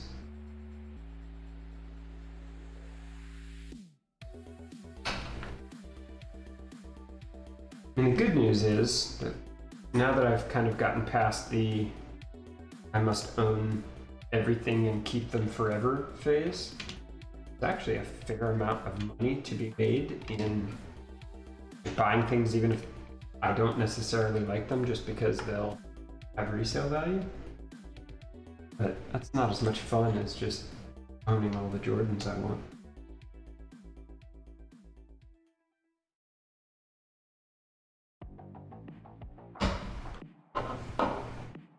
I have no idea what we're building here. Oh. Oh.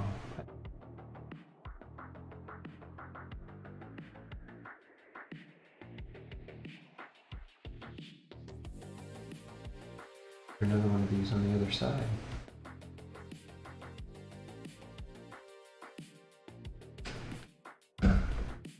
Who knows? I'm gonna get done here and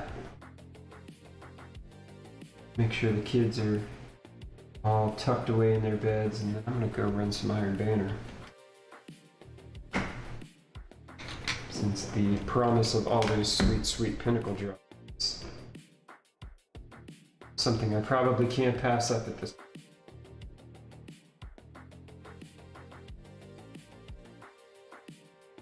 Yeah, well, I mean, you got to the point where you didn't need them, right? I mean, you're 1060 on everything?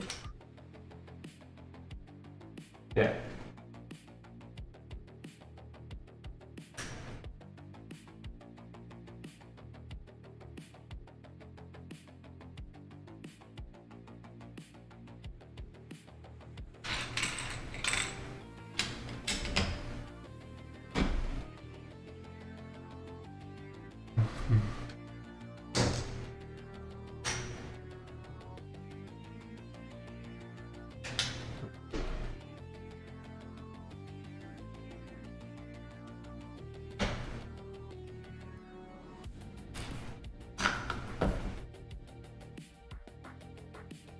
You guys got any plans this weekend? Are you just chilling at the house?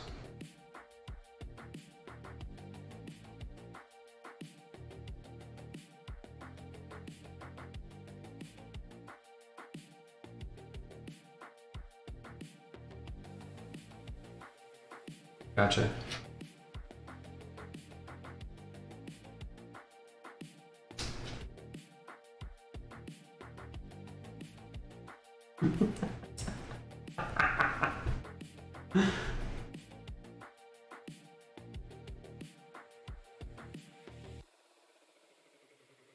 Right.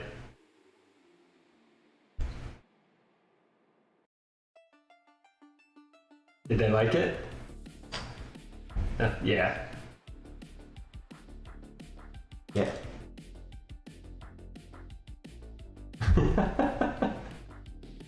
So there you go.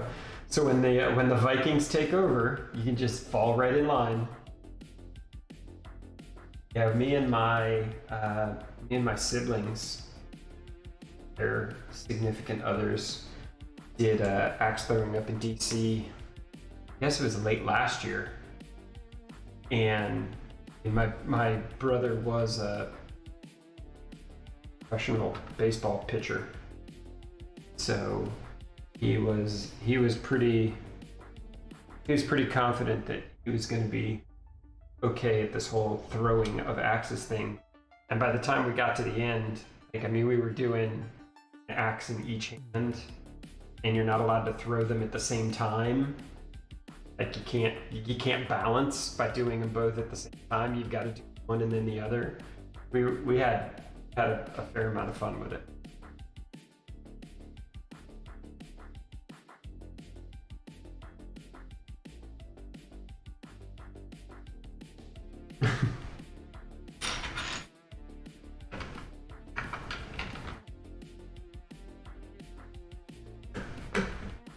Yeah, we had some non-family groups who were there.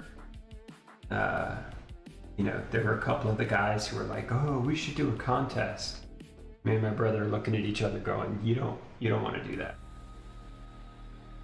You don't want to do that. Like, your girlfriends are here, your wives are here. Let's just." That's right. That's right. You'll never walk the same again, and we don't need to do that.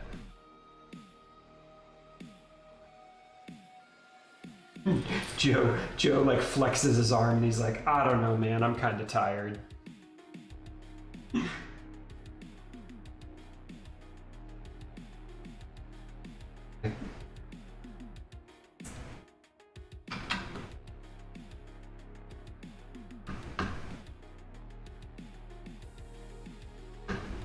If we ever get a chance to travel anywhere for conferences, we need to take everybody out for axe throwing.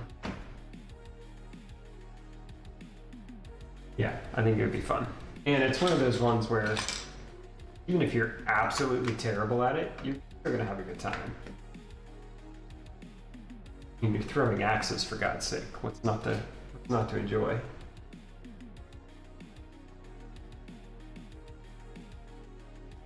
But I want to see TJ hammered and trying to throw an axe. Like, I really need that in my life. Well, I could possibly need that in my life too.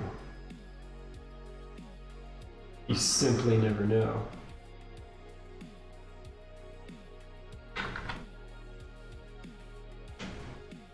I can't tell you how happy the kids are to get out of here for a few days.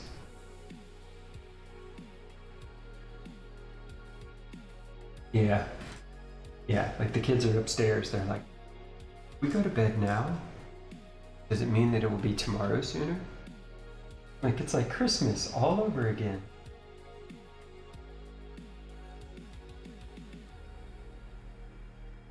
And, well, I mean, and my kids are super spoiled anyway. Right, like they spent 2 weeks in Germany last summer. Like they are used to the fun quotient being turned up over the summer. That has absolutely not been the case this year. So give him one good last week of pools and barbecues and beaches and hot tubs and pool tables. This house that we're staying at is ridiculous.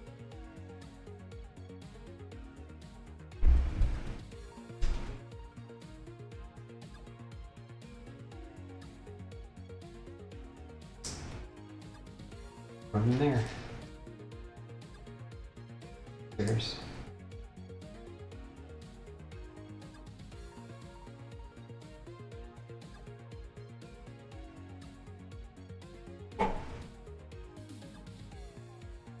Oh, so much just little crap in this bottle. Got little tiny piece.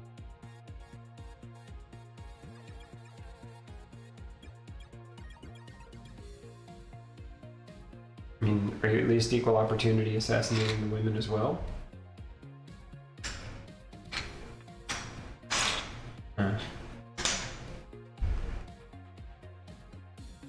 Feels less than inclusive.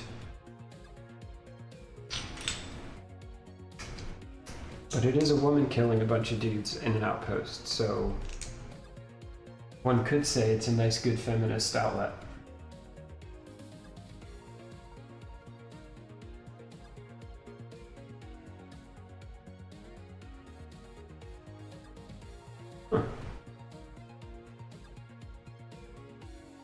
Basically, she's just a badass. I like it. I like it.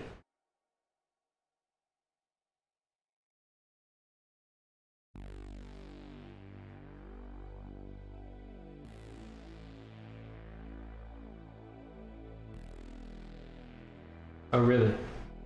I thought that was Jake Gyllenhaal. Jake Gyllenhaal. Gay cowboy, canonical assassin. You see they have a picture of him walking around with a t-shirt on that says, "I was a gay cowboy before gay cowboys were cool." Yeah, that's pretty funny. I laughed. Well played, sir.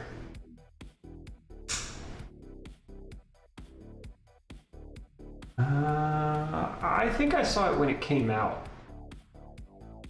Like, it wasn't... I mean, it was a well-made movie.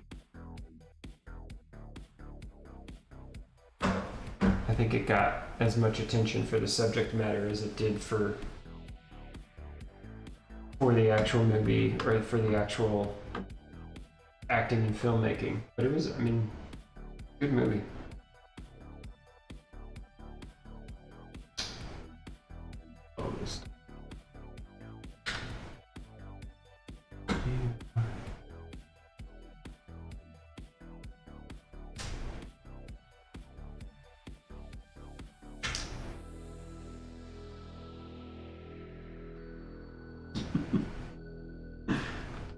Happy Saturday. You've managed to kill them all.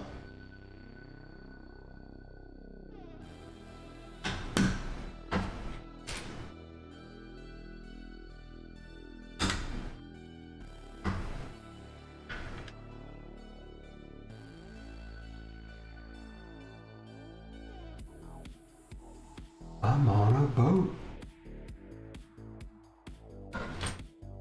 I like it. I don't know what my deal is with pirate ships, but the whole that whole game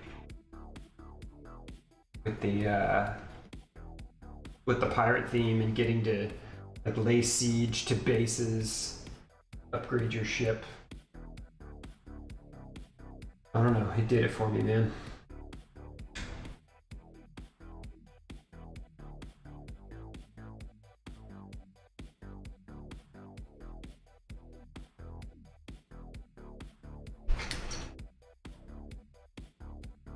Right.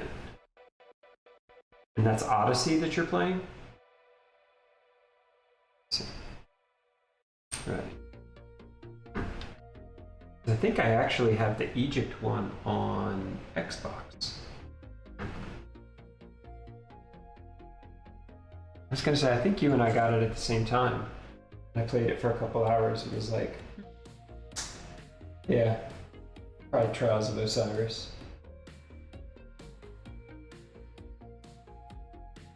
That's not surprising. Nobody can blame us for that.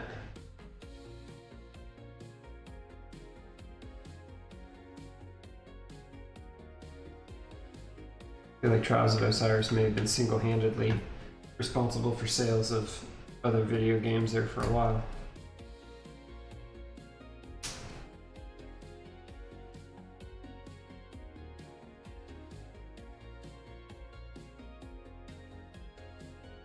Ooh.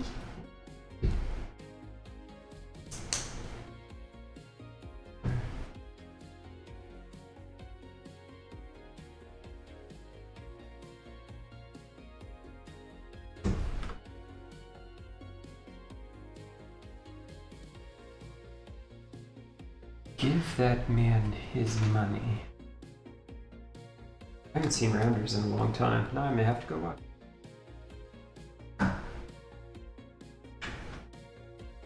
No. I'm well behaved. I have had my one hard seltzer. Worked out today. Yeah.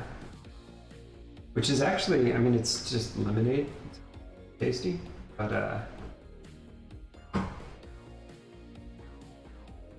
yeah, trying to behave. I'm sure there will be plenty of misbehavior at the beach house this week, so but I could keep it on lockdown for one more night.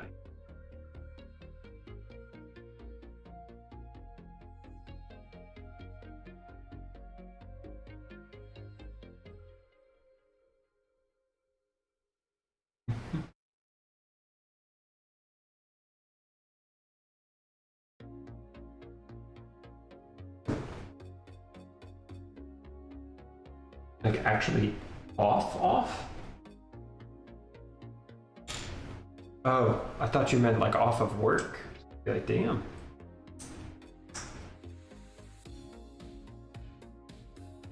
Yeah, I will say it's been a while since I drank to anything approaching excess. I am confident that my brother and sister-in-law will fix that at least once.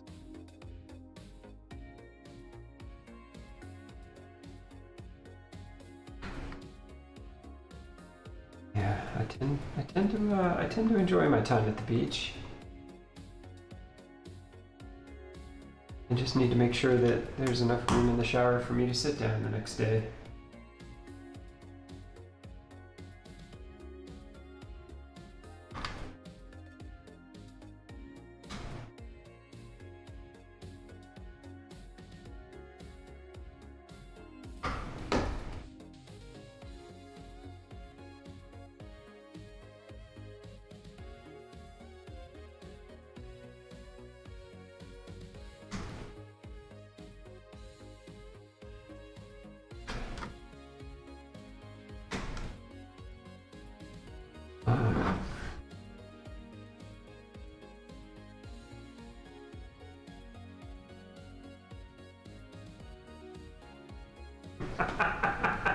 Your boat people. Your sailors. Your crew.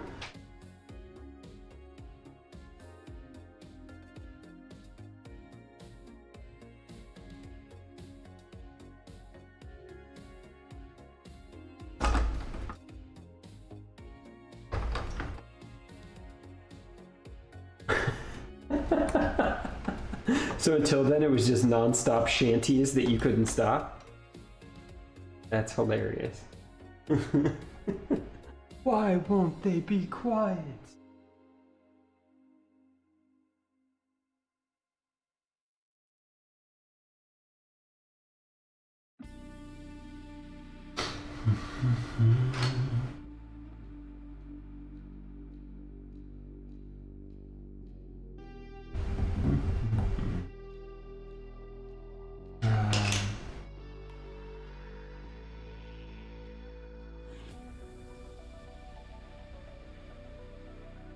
Right piece?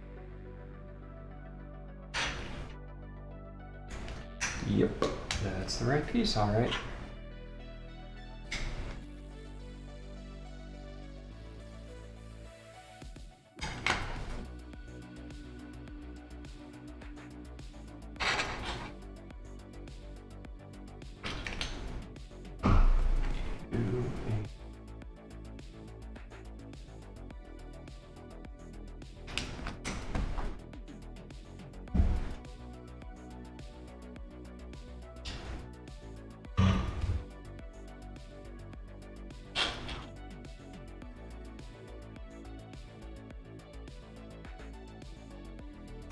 Like, do you have to hit the ship at a specific angle? Like, is there some skill to it, or is it just?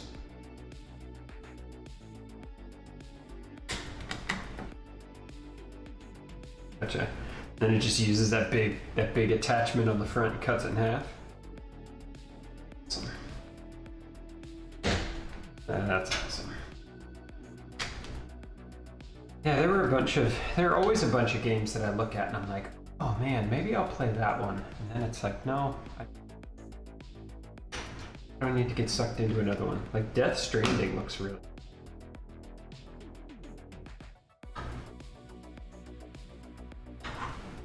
Ryan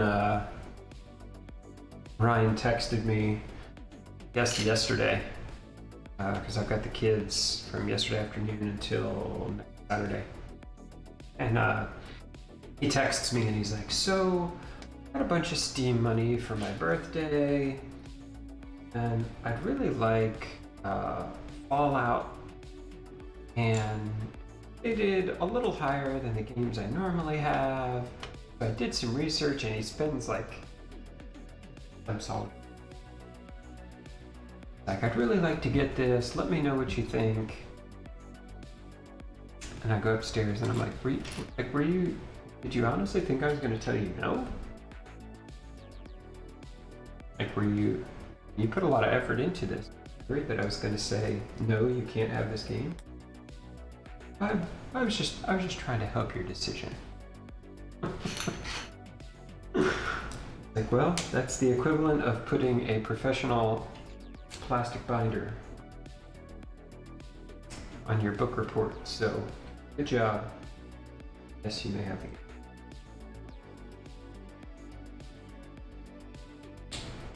That's right. Right. And I was amused that he felt like me of all people was going to be overbearing on the type of video game that he plays. Kinda sweet.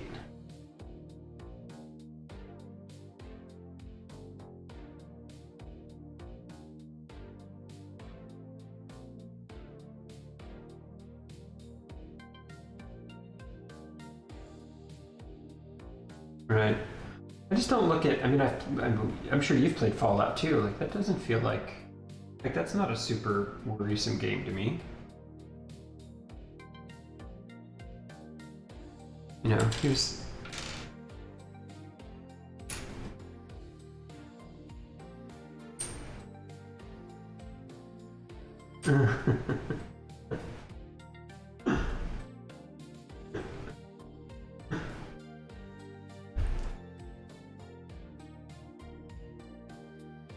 Not how this works.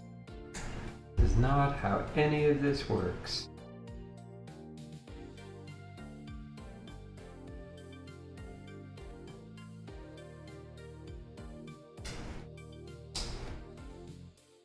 Like, isn't it weird that at some point they don't just like freak out and go inside somewhere with a locked door? Like, it feels like in the real world, if there were that many people really getting assassinated, like at some point, I go home. You know what I mean?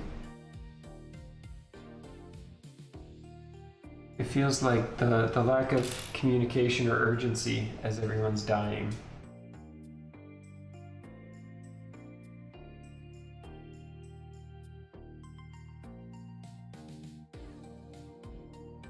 Right, and then you jump.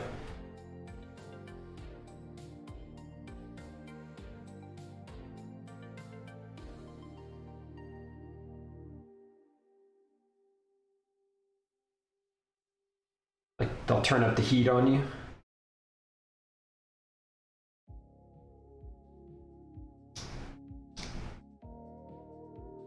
Gotcha. Gotcha. Did you ever play? There was maybe my favorite driving game of all time. There was a Need for Speed called Hot Pursuit, where, I mean, it was like Need for Speed games. You drive around and you would get different missions, and you it's called the Blacklist. Like, and you had to race against all of these different people, types of cars, and you had to work your way up the list. And the side quest was always that the cops, as you started going and doing this stuff, the cops would increasingly like raise the wanted level on you. And then if you paint the car, you could do over the heat level on you.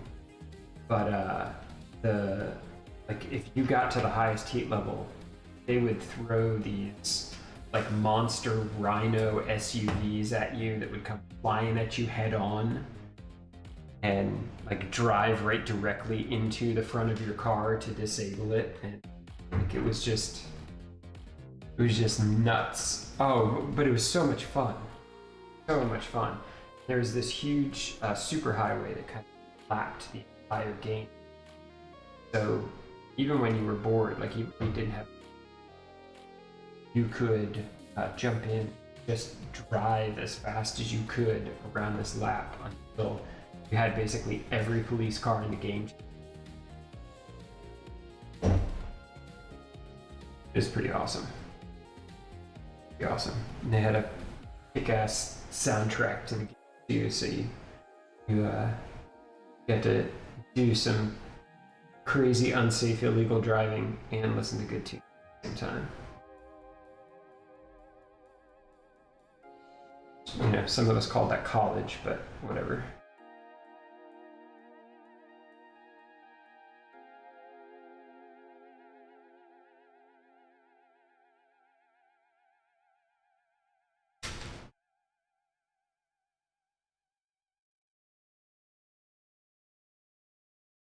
It's all Greek to me.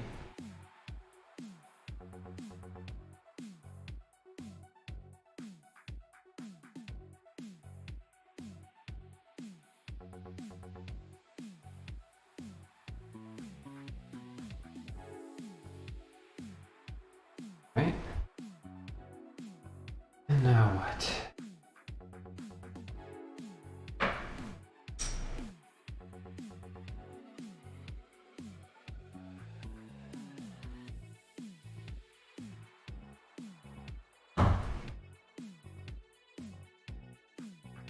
Knurling with a K.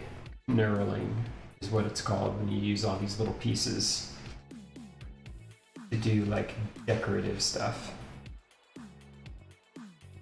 I don't know why that just popped back into my head.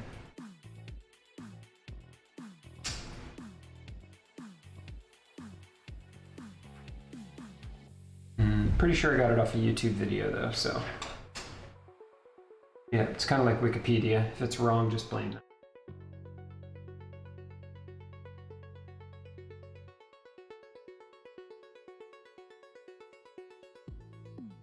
I'm so close to being done. Good.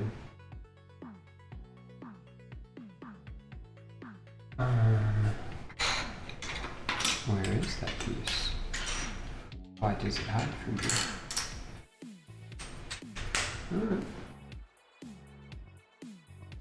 Where are you? Where are you? Here you are.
I hear kiddos.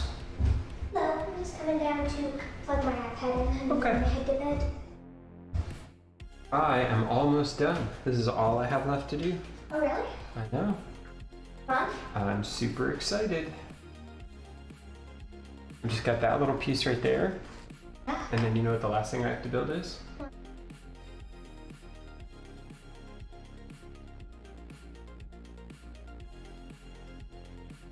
Oh, little one. Little tiny Tantive Little 4. tiny. Yay, and got the big Tantive too. Yeah, it's over there. And Yeah, then the little one that kind of matches. have you already built it? Yeah, it's over underneath the front in the bench. Oh, yeah. It does. It came out pretty well. No. Pretty happy with it. Is Ryan already asleep? Oh, no. He's No? playing. Of course he is. It's alright. You got plenty of time to sleep in the car, right?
Get it all plugged in?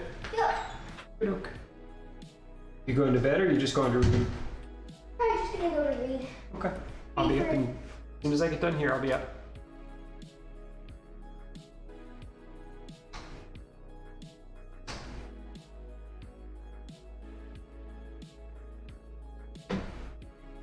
What you need? Nothing? If you want to, now that you guys are done, if you want to put the toiletries together for tomorrow, that would be a good idea. Yeah, sure. Good.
Yeah, maybe. Need to check if the switch is charged. Good call. Are we taking both of the switches? I think so, yes. Okay, we can make sure that one's plugged in too. Because Animal Crossing can't, the data can't.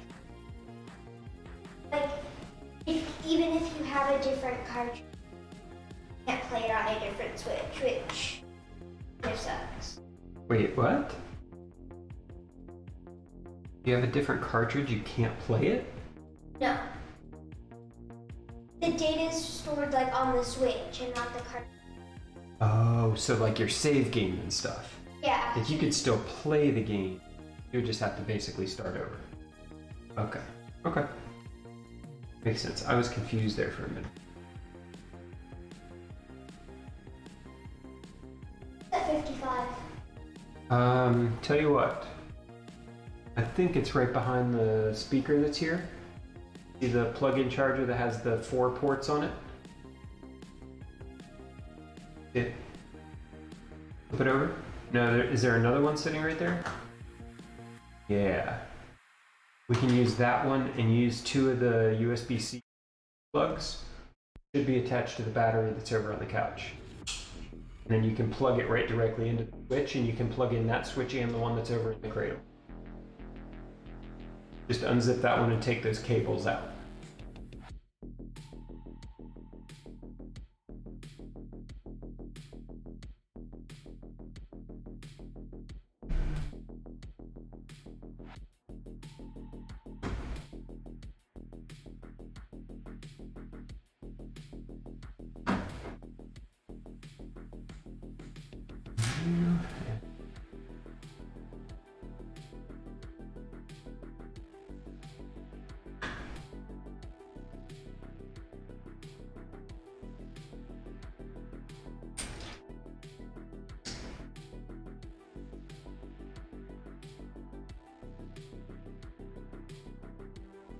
And you can move that box, and there should be one behind it.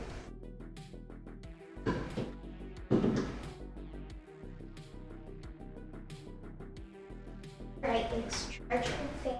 Can you plug the other one in too? Yeah, I think. I don't think that's plugged in. I don't think that cradle that it's in, I don't think there's power to it. You can check. I don't think there is. Because that's all supposed to go under the counter there at some point, and I just haven't done it.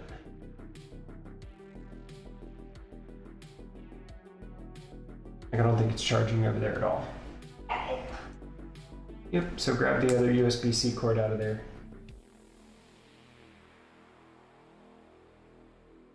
This cord is like double-ended USB. Oh, interesting. Then use the other brick. Oh, the brick It has a USB-C plug on it.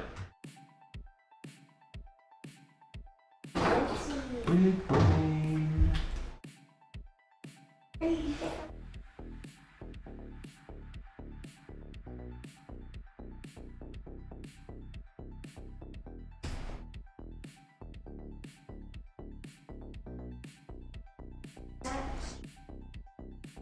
My guy's charging everything. And your iPad is charging too? That guy's charging right. Well, because I don't think he's used it in a week. Both of this. I have my sketch pad. Alright. Do you want to bring one of these or no? We'll have the big battery taken in the car. I've got my charger that's in the car. And the car has USB. Yeah. And even if those aren't fast enough to charge, I have the ones that are inside the console that work just fine. We should be okay. I think you'll last the 5 hours. Especially because you have a hotspot. I do. That helps. I do. Well, I would hate for you to have to spend a whole 5 hours without internet access. I know. They suck. All right, I'll be up in a minute. Okay.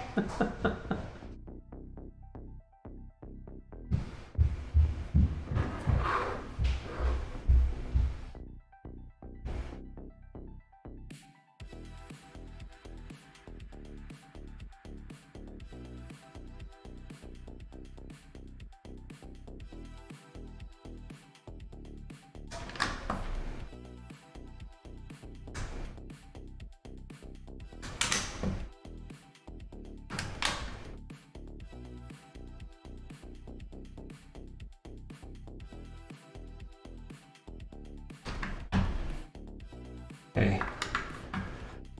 Gretchen just came down and did her her full inventory of everything for the car trip tomorrow. with, you know, 2 iPads and 2 switches and making sure that everything has battery, got, you know, USB cables. I was like, you know, it would suck for you to have to go like 5 whole hours without a device, wouldn't it? She just looks at me in horror, like, yes, of course it would. Why would you even say that? She's like, and you've got your hotspot, right? I was like, nope, no internet.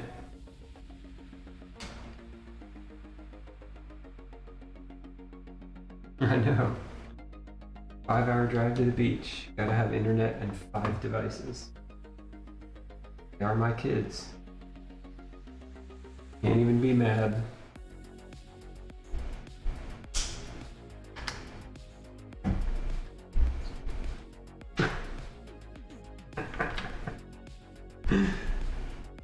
My kids don't even go to the grocery store anymore. Like, I asked Gretchen today if she wanted to go grocery shopping, get the oil changed. She looks up from where she's sitting, like drawing or something. I don't see that happening. Like, all right, fair enough, I guess. Figured it was worth a shot.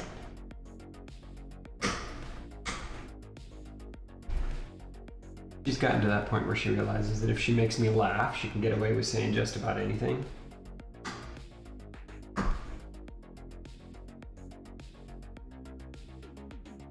I can appreciate good snark. Just means she's got to bring the good snark.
Yep, almost done.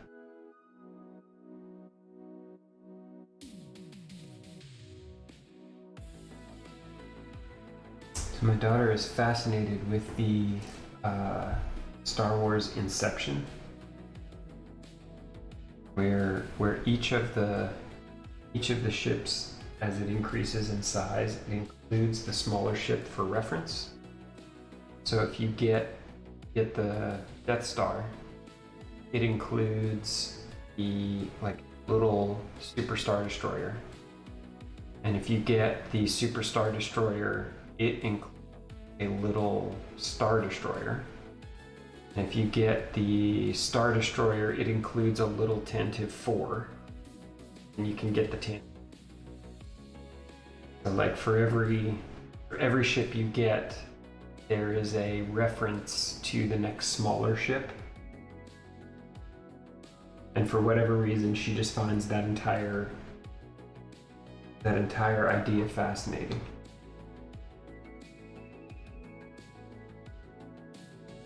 Yeah, so the last step in the build of this is actually building the reference scale sized version of the last one that we built on stream.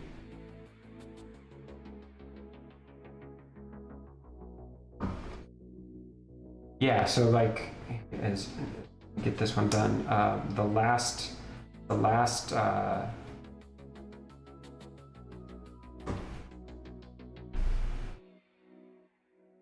here, the last step, maybe you can see it on the screen, is that you build the little tiny Tantive 4, which is the Princess Leia's ship that it's overtaking at the beginning of New Hope. but we built the Tantive 4 already, so you can kind of see the scale between them. And if we do the Super Star Destroyer next, that's got a little Star Destroyer next to it to show the scale. But it's like every one of the kit that Lego offers has a scale version of the next smaller one. Kind of cool.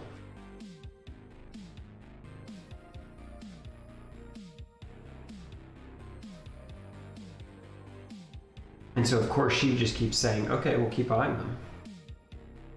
Like, buy the next one. She's like, you should do the Super Star Destroyer next. Like, right, but that one's been retired for 10 years and is going to cost me a stupid amount of money to get on eBay. And she's like, okay.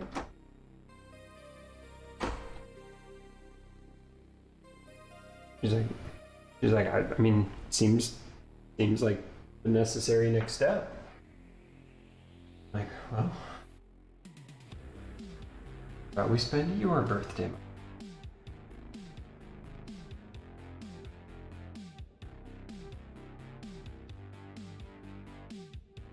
Yeah, I'm working hard to figure out how to make the lesson of the pandemic not be buy things until you're happy.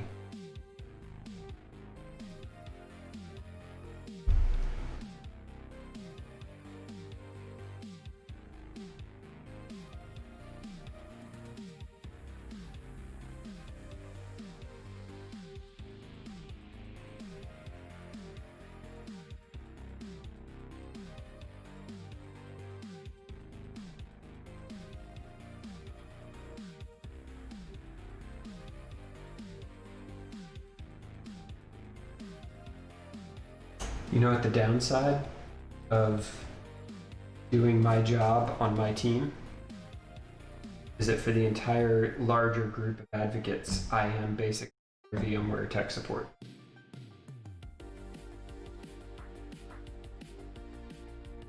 Yeah. Like every time anyone has a question about VMware, they're like, I have friends that would find this very ironic.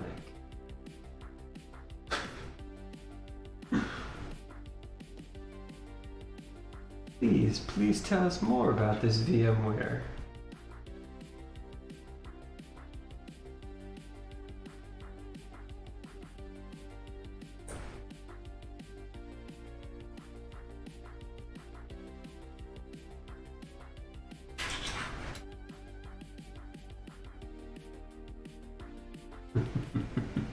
You made a good effort though. Probably lasted longer than I would have. I love the having everything complete more than I love the wander around for hours trying to find it.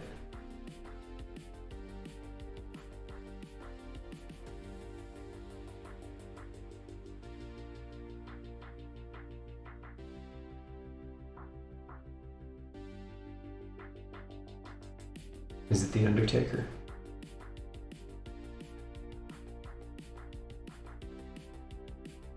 That'd be kind of cool, actually.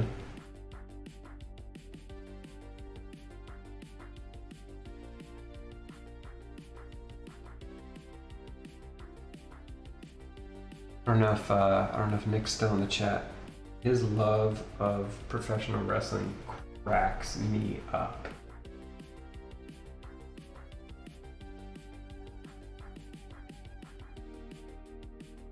It does not just like wrestling. Like he will sit down and have metaphysical discussions about the role of, you know, the supernatural in this particular story arc. Like he will nerd to an incredible degree. I mean, the dude does like an hour-long daily wrestling update.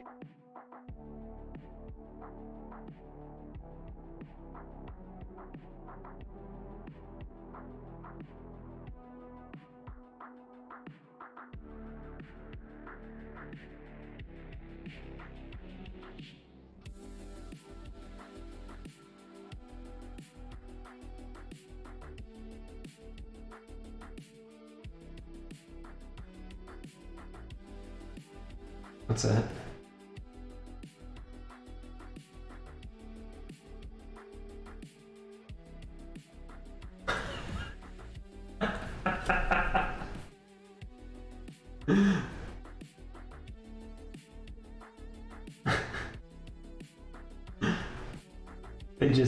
They forgot to mention the part where you have to make him dead. It seems germane to the discussion. Unless the assumption is that you just make everything dead.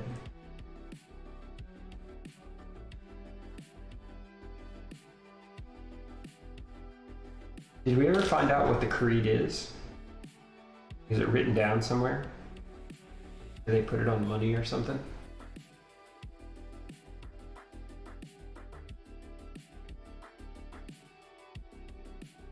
I feel like after 8 games, we should all know Assassin's Creed. We should all be able to repeat it from memory, and I know that I can't.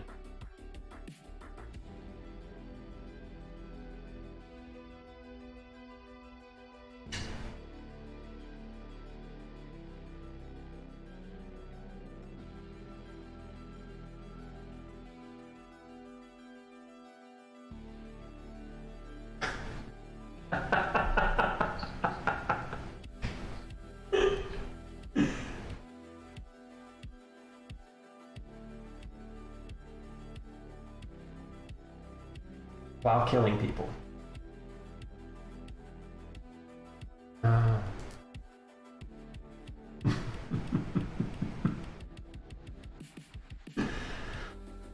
Interesting.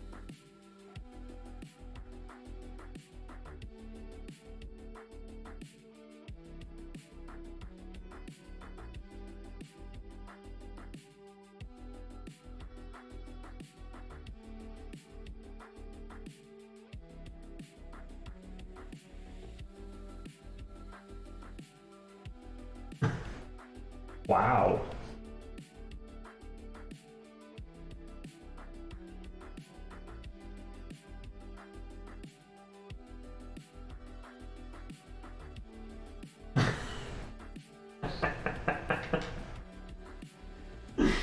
Right. If there's a drought for more than 20 minutes, we're destroying the entire countryside.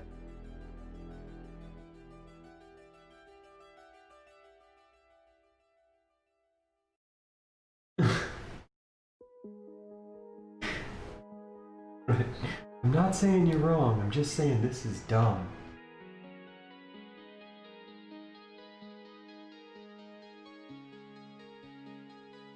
Alright, so the question I just got, would be curious if Jeremiah has heard anything in the wind from VMware, or is Fusion dead?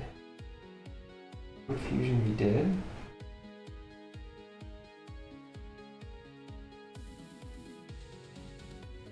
One of the other advocates.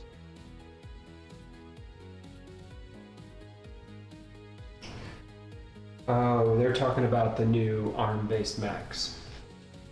The answer for that is yes. If you're running an ARM-based Mac, you're not running Fusion.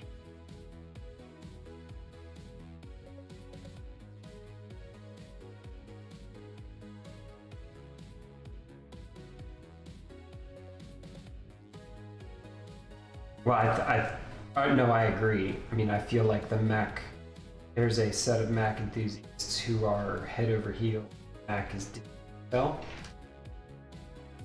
for whatever reason, and I keep trying to explain to them VMware is x86 virtualization.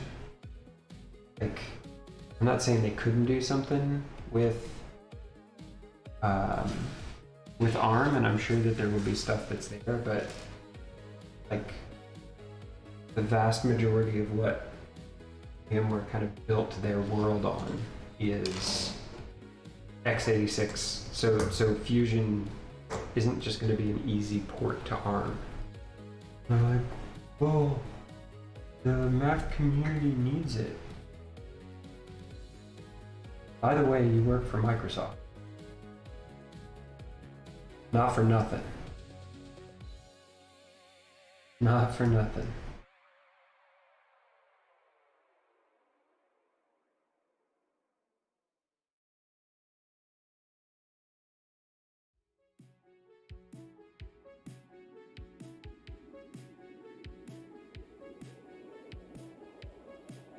Yeah. Yeah, and there's some, yeah, and I think that they've released some stuff for like Raspberry Pis that ARM and stuff like that, like the low power stuff. Like William Lamb nerds out about it every once in a while. But that doesn't mean that Fusion, like that you would run on your Mac, is going to be an easy port into that ecosystem.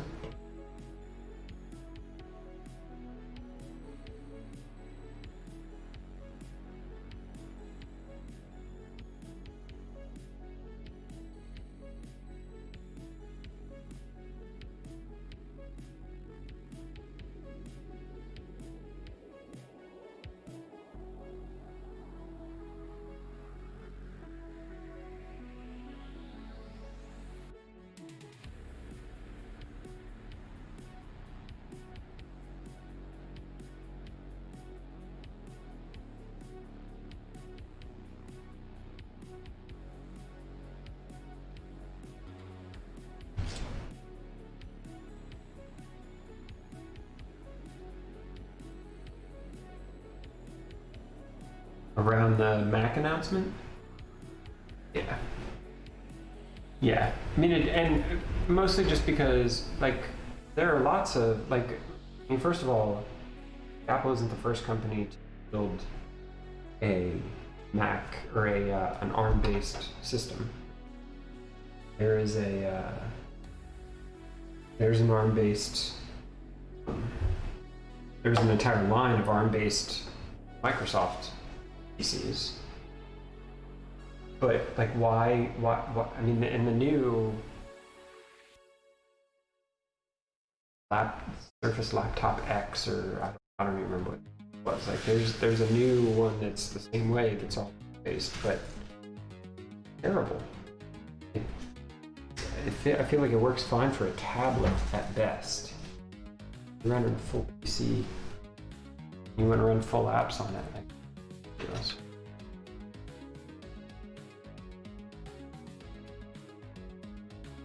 Okay. It's done! I'm so stoked. All right. This thing?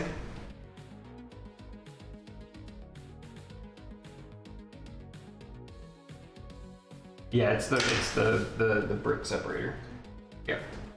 All right, so now that we've got that done, I'm not even taking this out of the bag yet, but there's a company called Bricklink. Here, you like this. My daughter came in the other day and was like, "Hey, look, I figured out how to do multicolor stickers on the circuit." Yeah. Yeah, she did really well with it. So there's a company called Bricklink that makes like acrylic fans, so that you don't have to use the crappy black Lego ones that come with them. So I have one that is specifically for this model that we will use to display it.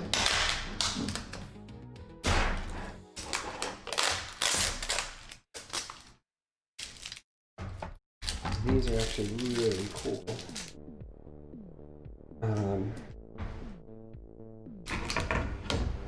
I have one for most of the models that are over there.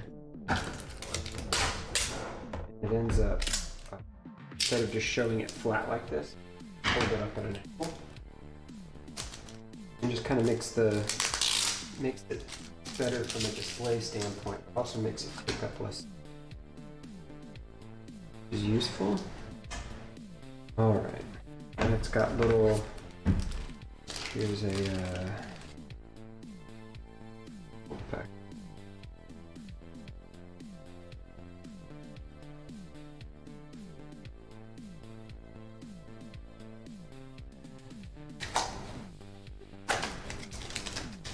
Got right. We can't zoom in on this. It's got the name of the set and how many pieces. Kind of has the information about the set itself, and then it's actually just got magnets that attach it onto the bottom, so you display it or not display it. And they're fairly reasonable. Like they make entire display cases.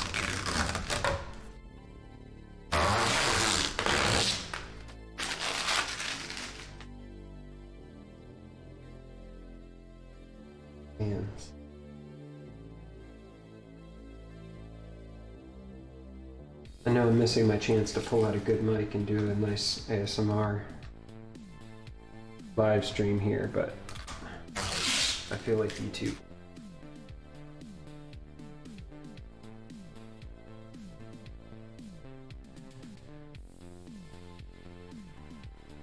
All right.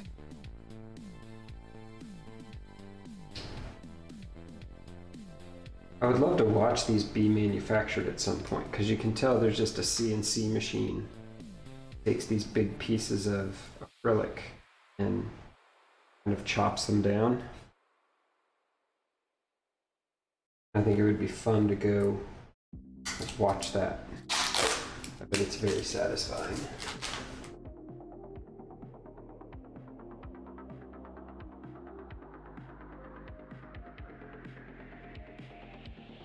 But yeah, I would love to have this video sponsored by Bricklink. These guys are awesome. That would be fun.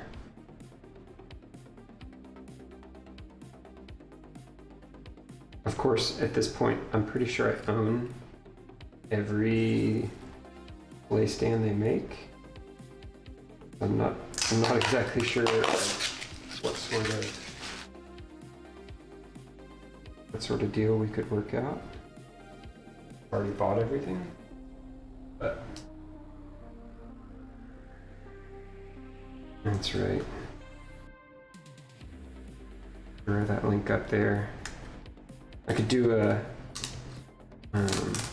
Linus Tech Talks terrible segue into talking about my sponsor. I feel like that's an art form, but so awkward that it actually comes across pretty cool.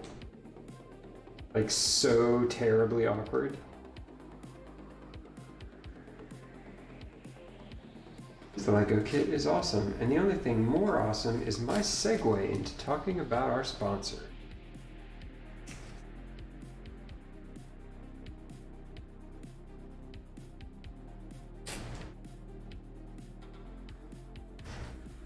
That was a shot.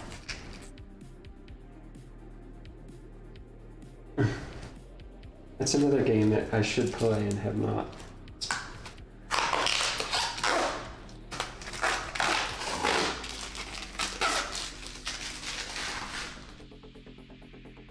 Yeah. That's a funny thing. I was talking to Ryan this morning where I got up and got everything together. Before I went out to do outside chores, like I worked out for 2 hours. 45 minutes of cardio, lifted, stretched, and had the conversation with him. Like, that's 2 hours that I absolutely, in the ago times, would have spent playing. Absolutely. On a Saturday morning before I went out to do the rest of the work of the day, absolutely would have spent that. And now I'm going to take a little bit of the Destiny time and do something good with it. But I can't see me picking up another multi-100-hour commitment game. Like, I just can't. Not today, Satan. Games are so good, though. That's the crappy part, is I want to play them. You look at the trailers for them. When does that the TIE Fighter Flight Simulator game come out? Kidding me? Yeah, you can play it in virtual reality as well, but it's just a regular, like it's the old TIE Fighter game, except it's got multiplayer and it's got missions and it's got a single player story and like take all my money. I feel like that may be the next game that I do any sort of investment. Although you telling me about the ships and Assassin's Creed isn't helping.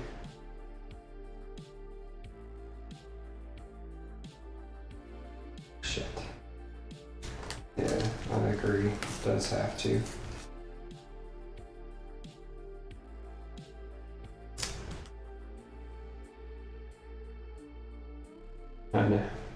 I know. Well, the problem that I have now is I do have 3 months. Maybe at 1060 on all my characters, probably by the end of the week, if I actually sit down and farm all my pinnacles. But then I look at all of the bounties and the solstice, which starts next Tuesday. Like, there will be things that need my attention, Damien.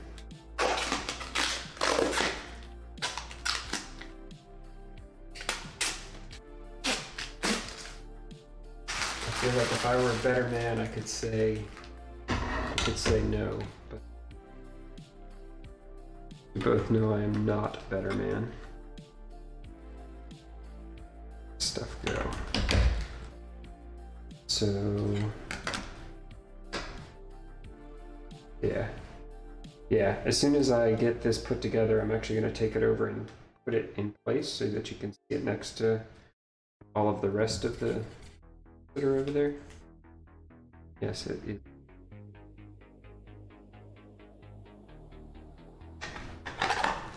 Yeah.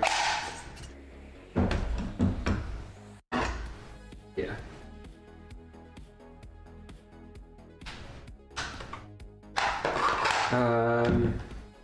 Yeah, I was gonna say, I think the biggest Lego piece is like this big, so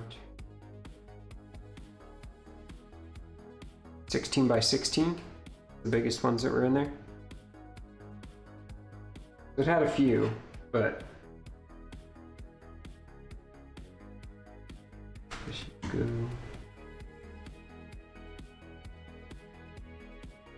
Go in there. Oop.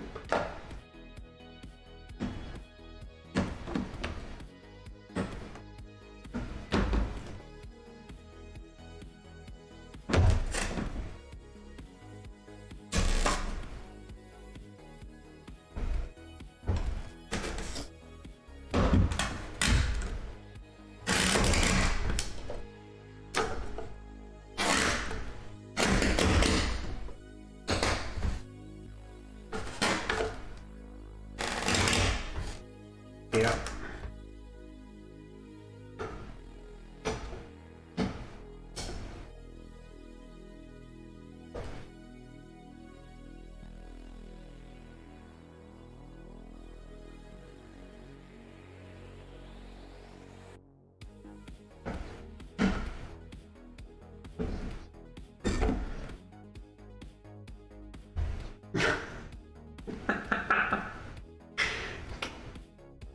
Oh my God.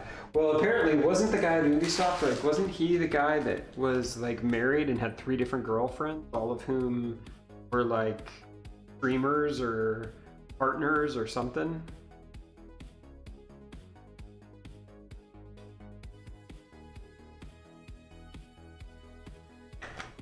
Oh, maybe that was. They all, like, it's shitty that they all got, I mean, there were so many that they all got blurry as to who was the shitbag doing what. You know, like you lose track of. All right, let's. Oh.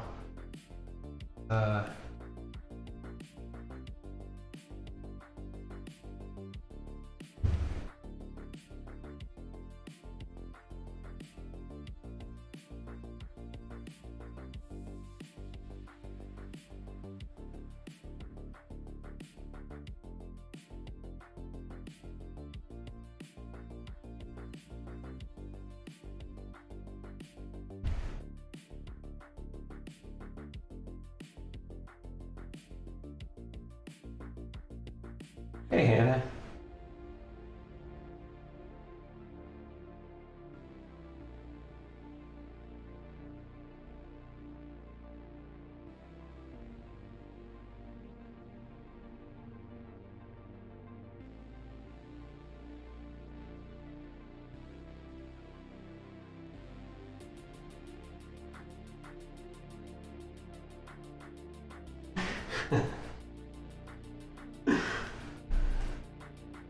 And that's his arm.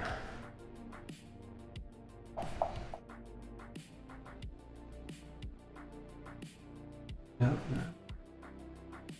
Wicked brick. What it's called. Wicked, there we go.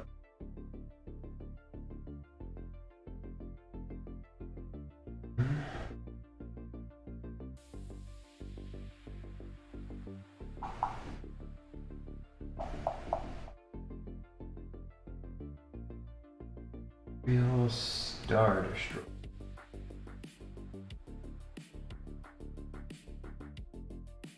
That's probably true, but I'll be okay. Choose from two options, horizontal or angled. What did I choose? What's that? No? I don't think I'm watching at all. Oh no, huh? All the cameras are hooked up to one PC and it's all going into OBS, which is going into YouTube. So, all right, so that's what it's supposed to look like when it's done.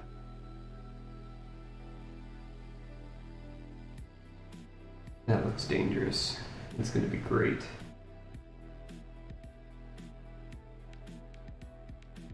Uh-huh.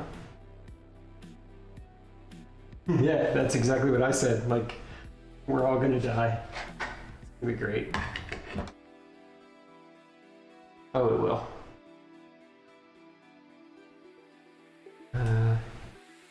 So you...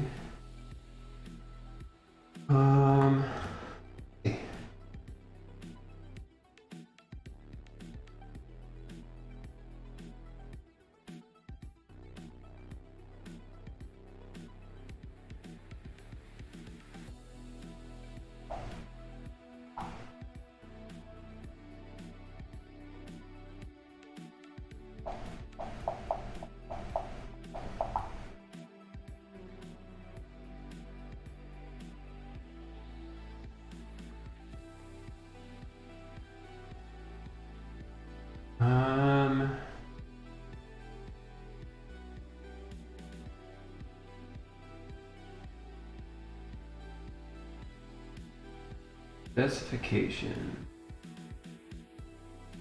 It is 17 inches high, 43 inches long, and 26 inches wide. And based on the shipping, it looks like it's about 11 pounds.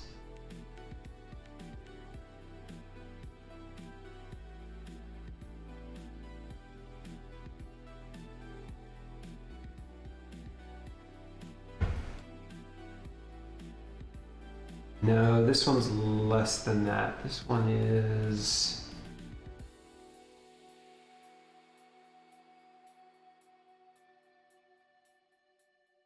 This one is 4,784 pieces.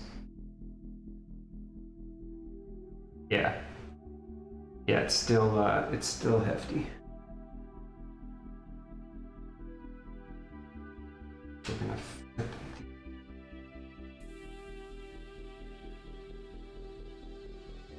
So I want to say that this was like the second largest set that Lego had put out for that side of thing. That goes there. And then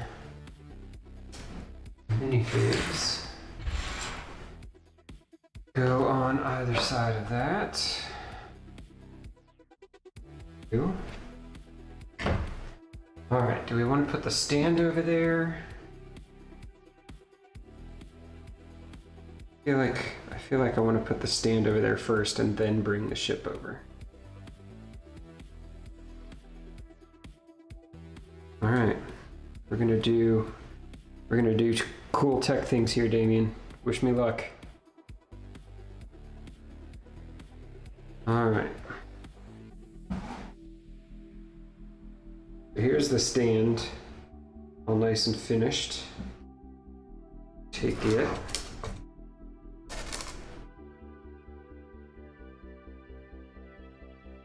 Here. That countertop is what.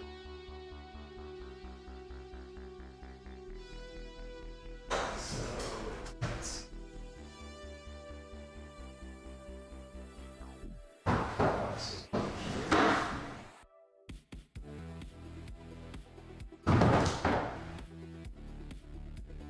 Not awesome.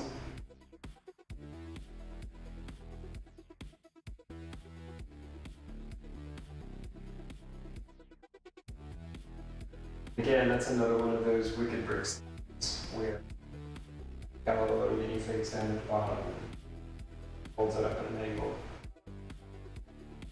This is kind of fun.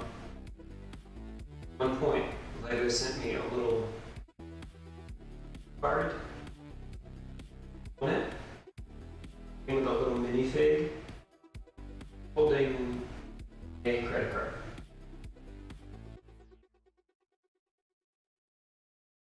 Right, and I was like, guys, too soon. Like, shit, boys, like, buy your stuff. Like, let's not help me in the process. Okay, so this.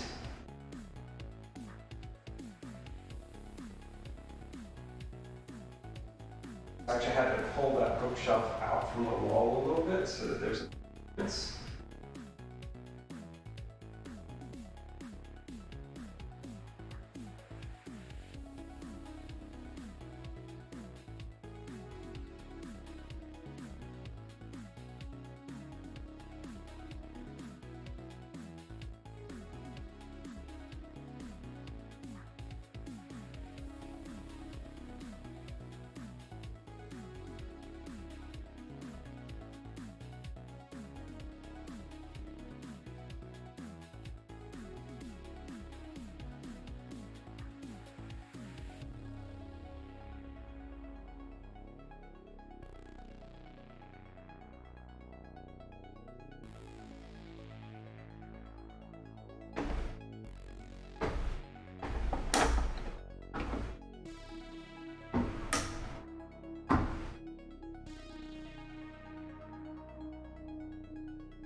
All right, we got to get it off this frame, which is proving interesting.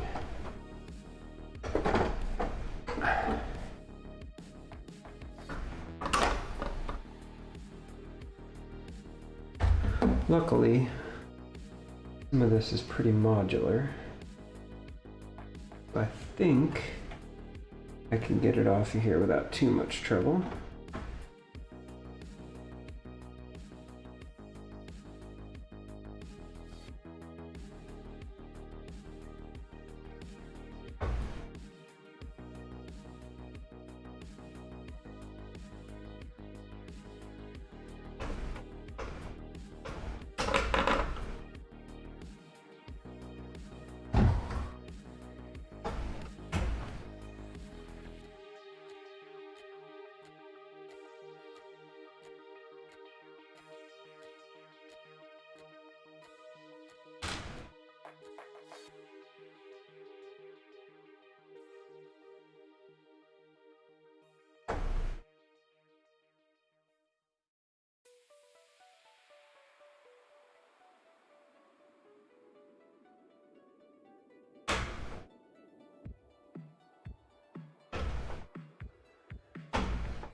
Okay.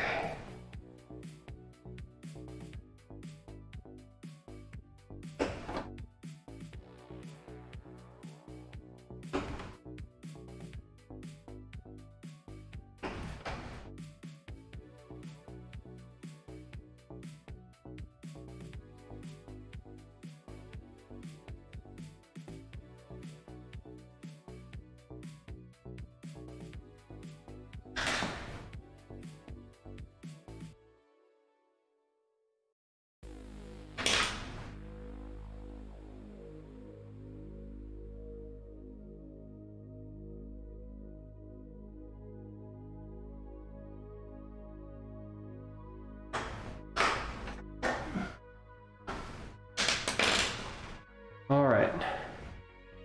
See if we can't figure out how to mount this thing.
Wow.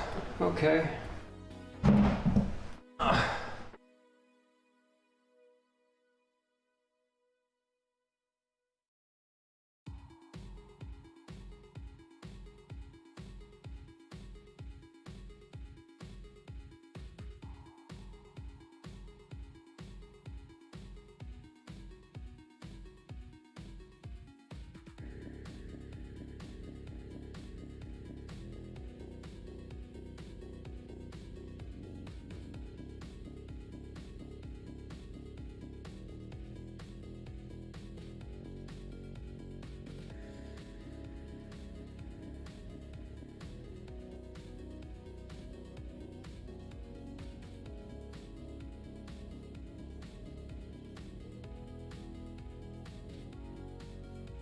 All right, so this is going to be fun. Apparently,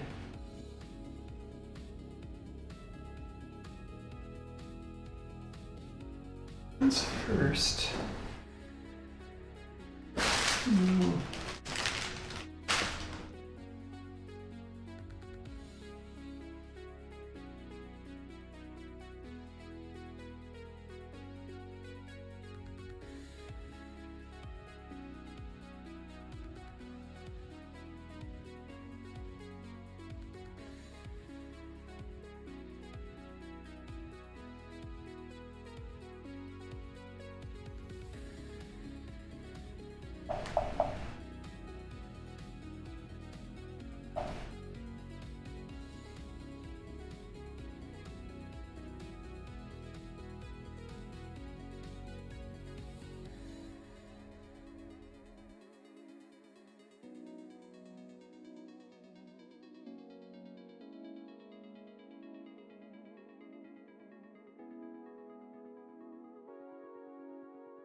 Angled.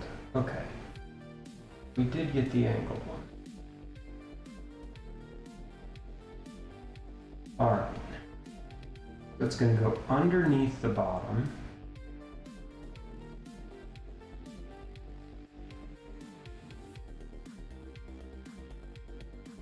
And it is going to attach a yellow piece. I don't know.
All right.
Well, I think I got it on there.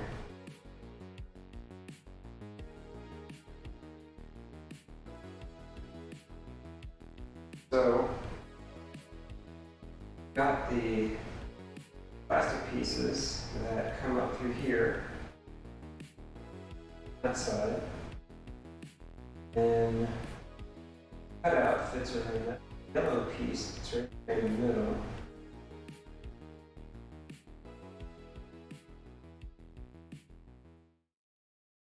Pretty solid. There, it actually clips in to hold it there. So far so good. We're going to put the top pieces back on. It's gigantic. But just the sheer amount of space that takes up. Paired side by side with the Millennium Falcon.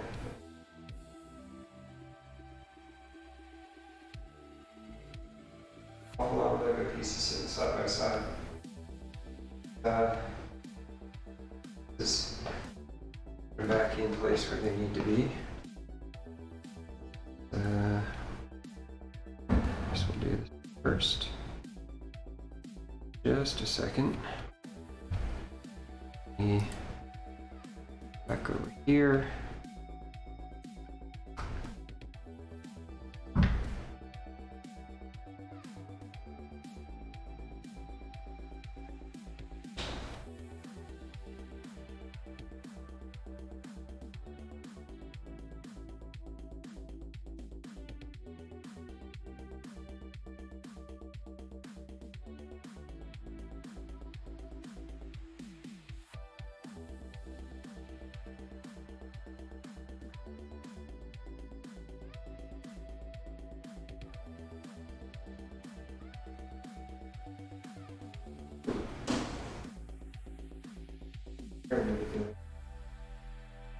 That fits much better. Okay.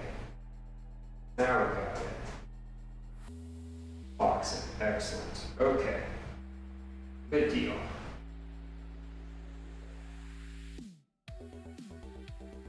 Supposed to be. All right.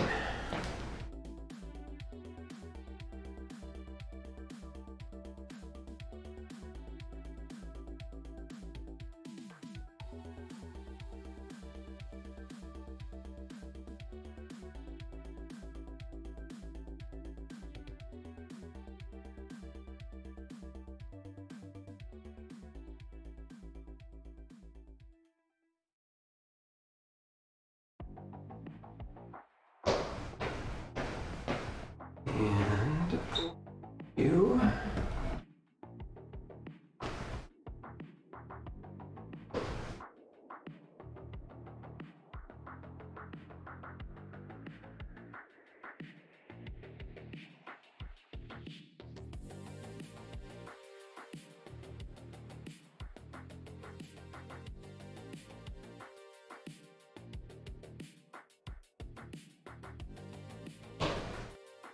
Give you.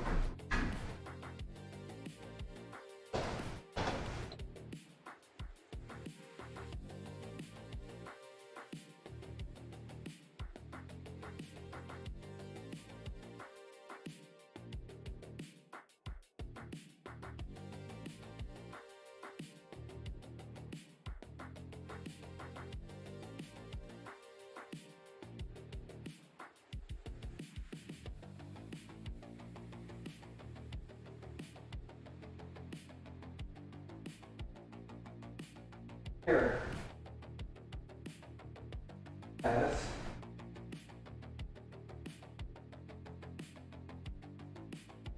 Extra. Jackpot. Yeah, let's go back to our fancy remote camera.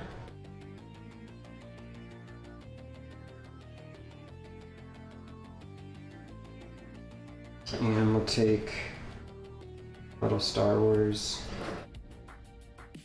UCS pot over here. And here goes. Go. Have. Yes. There's Star Destroyer Devastator. A tiny tinted 4. Got the spectacular, as always, Wicked Brick Stand.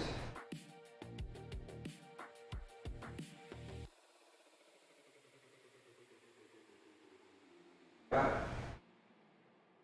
Star Destroyer. I love having it up at an angle like this. It holds together pretty well. Back.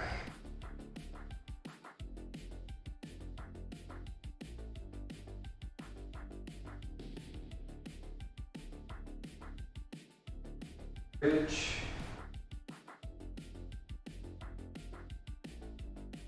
Tanks. Big arm mast. In the front.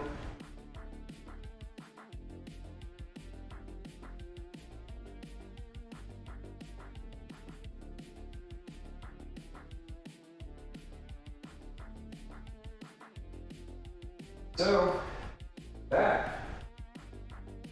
Wrap this one up. Done.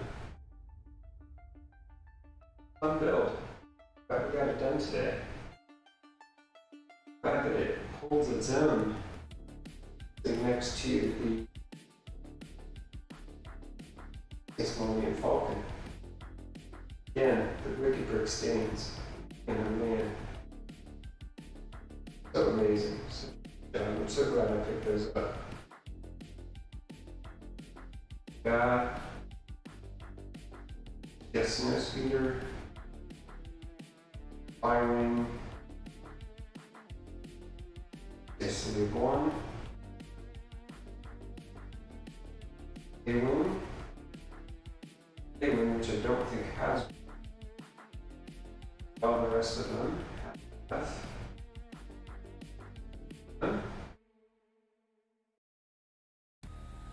Got the Infinity. Got the First Order Star Destroyer.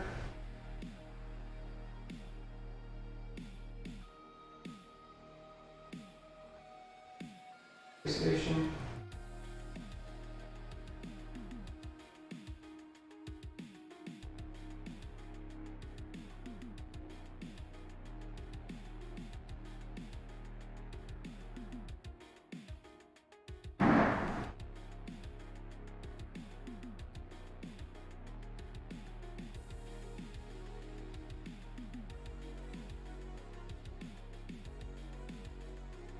Got the Women of NASA set.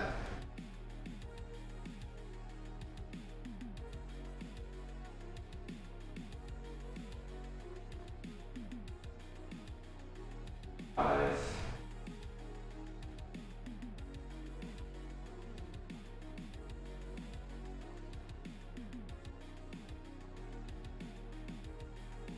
Got the Tanted 4, which is not a, probably could.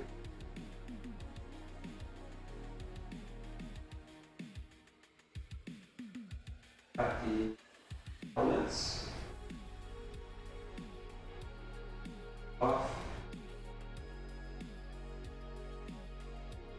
There we go. Got all of it done. Now, Millennium Falcon has slightly smaller, rather than anything. I think that'll probably do it. It was a fun build. Thank you all for hanging out and coming along and doing this one with us. Again, if you're interested in those display stands, the company's name is Wicked Brick. Got the website up on the screen right now. They really are great. I really do love everyone that I've gotten so far. So with that, I think we'll go ahead and close this one up. Thank all of you for joining in.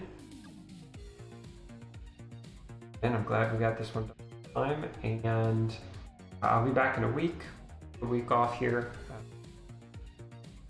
Head to the beach for a little while, but we'll be back in a week and we'll do a stream and we'll figure out which model we want to do. Enjoy the rest of your evening and the rest of your weekend, and everybody stay safe out there.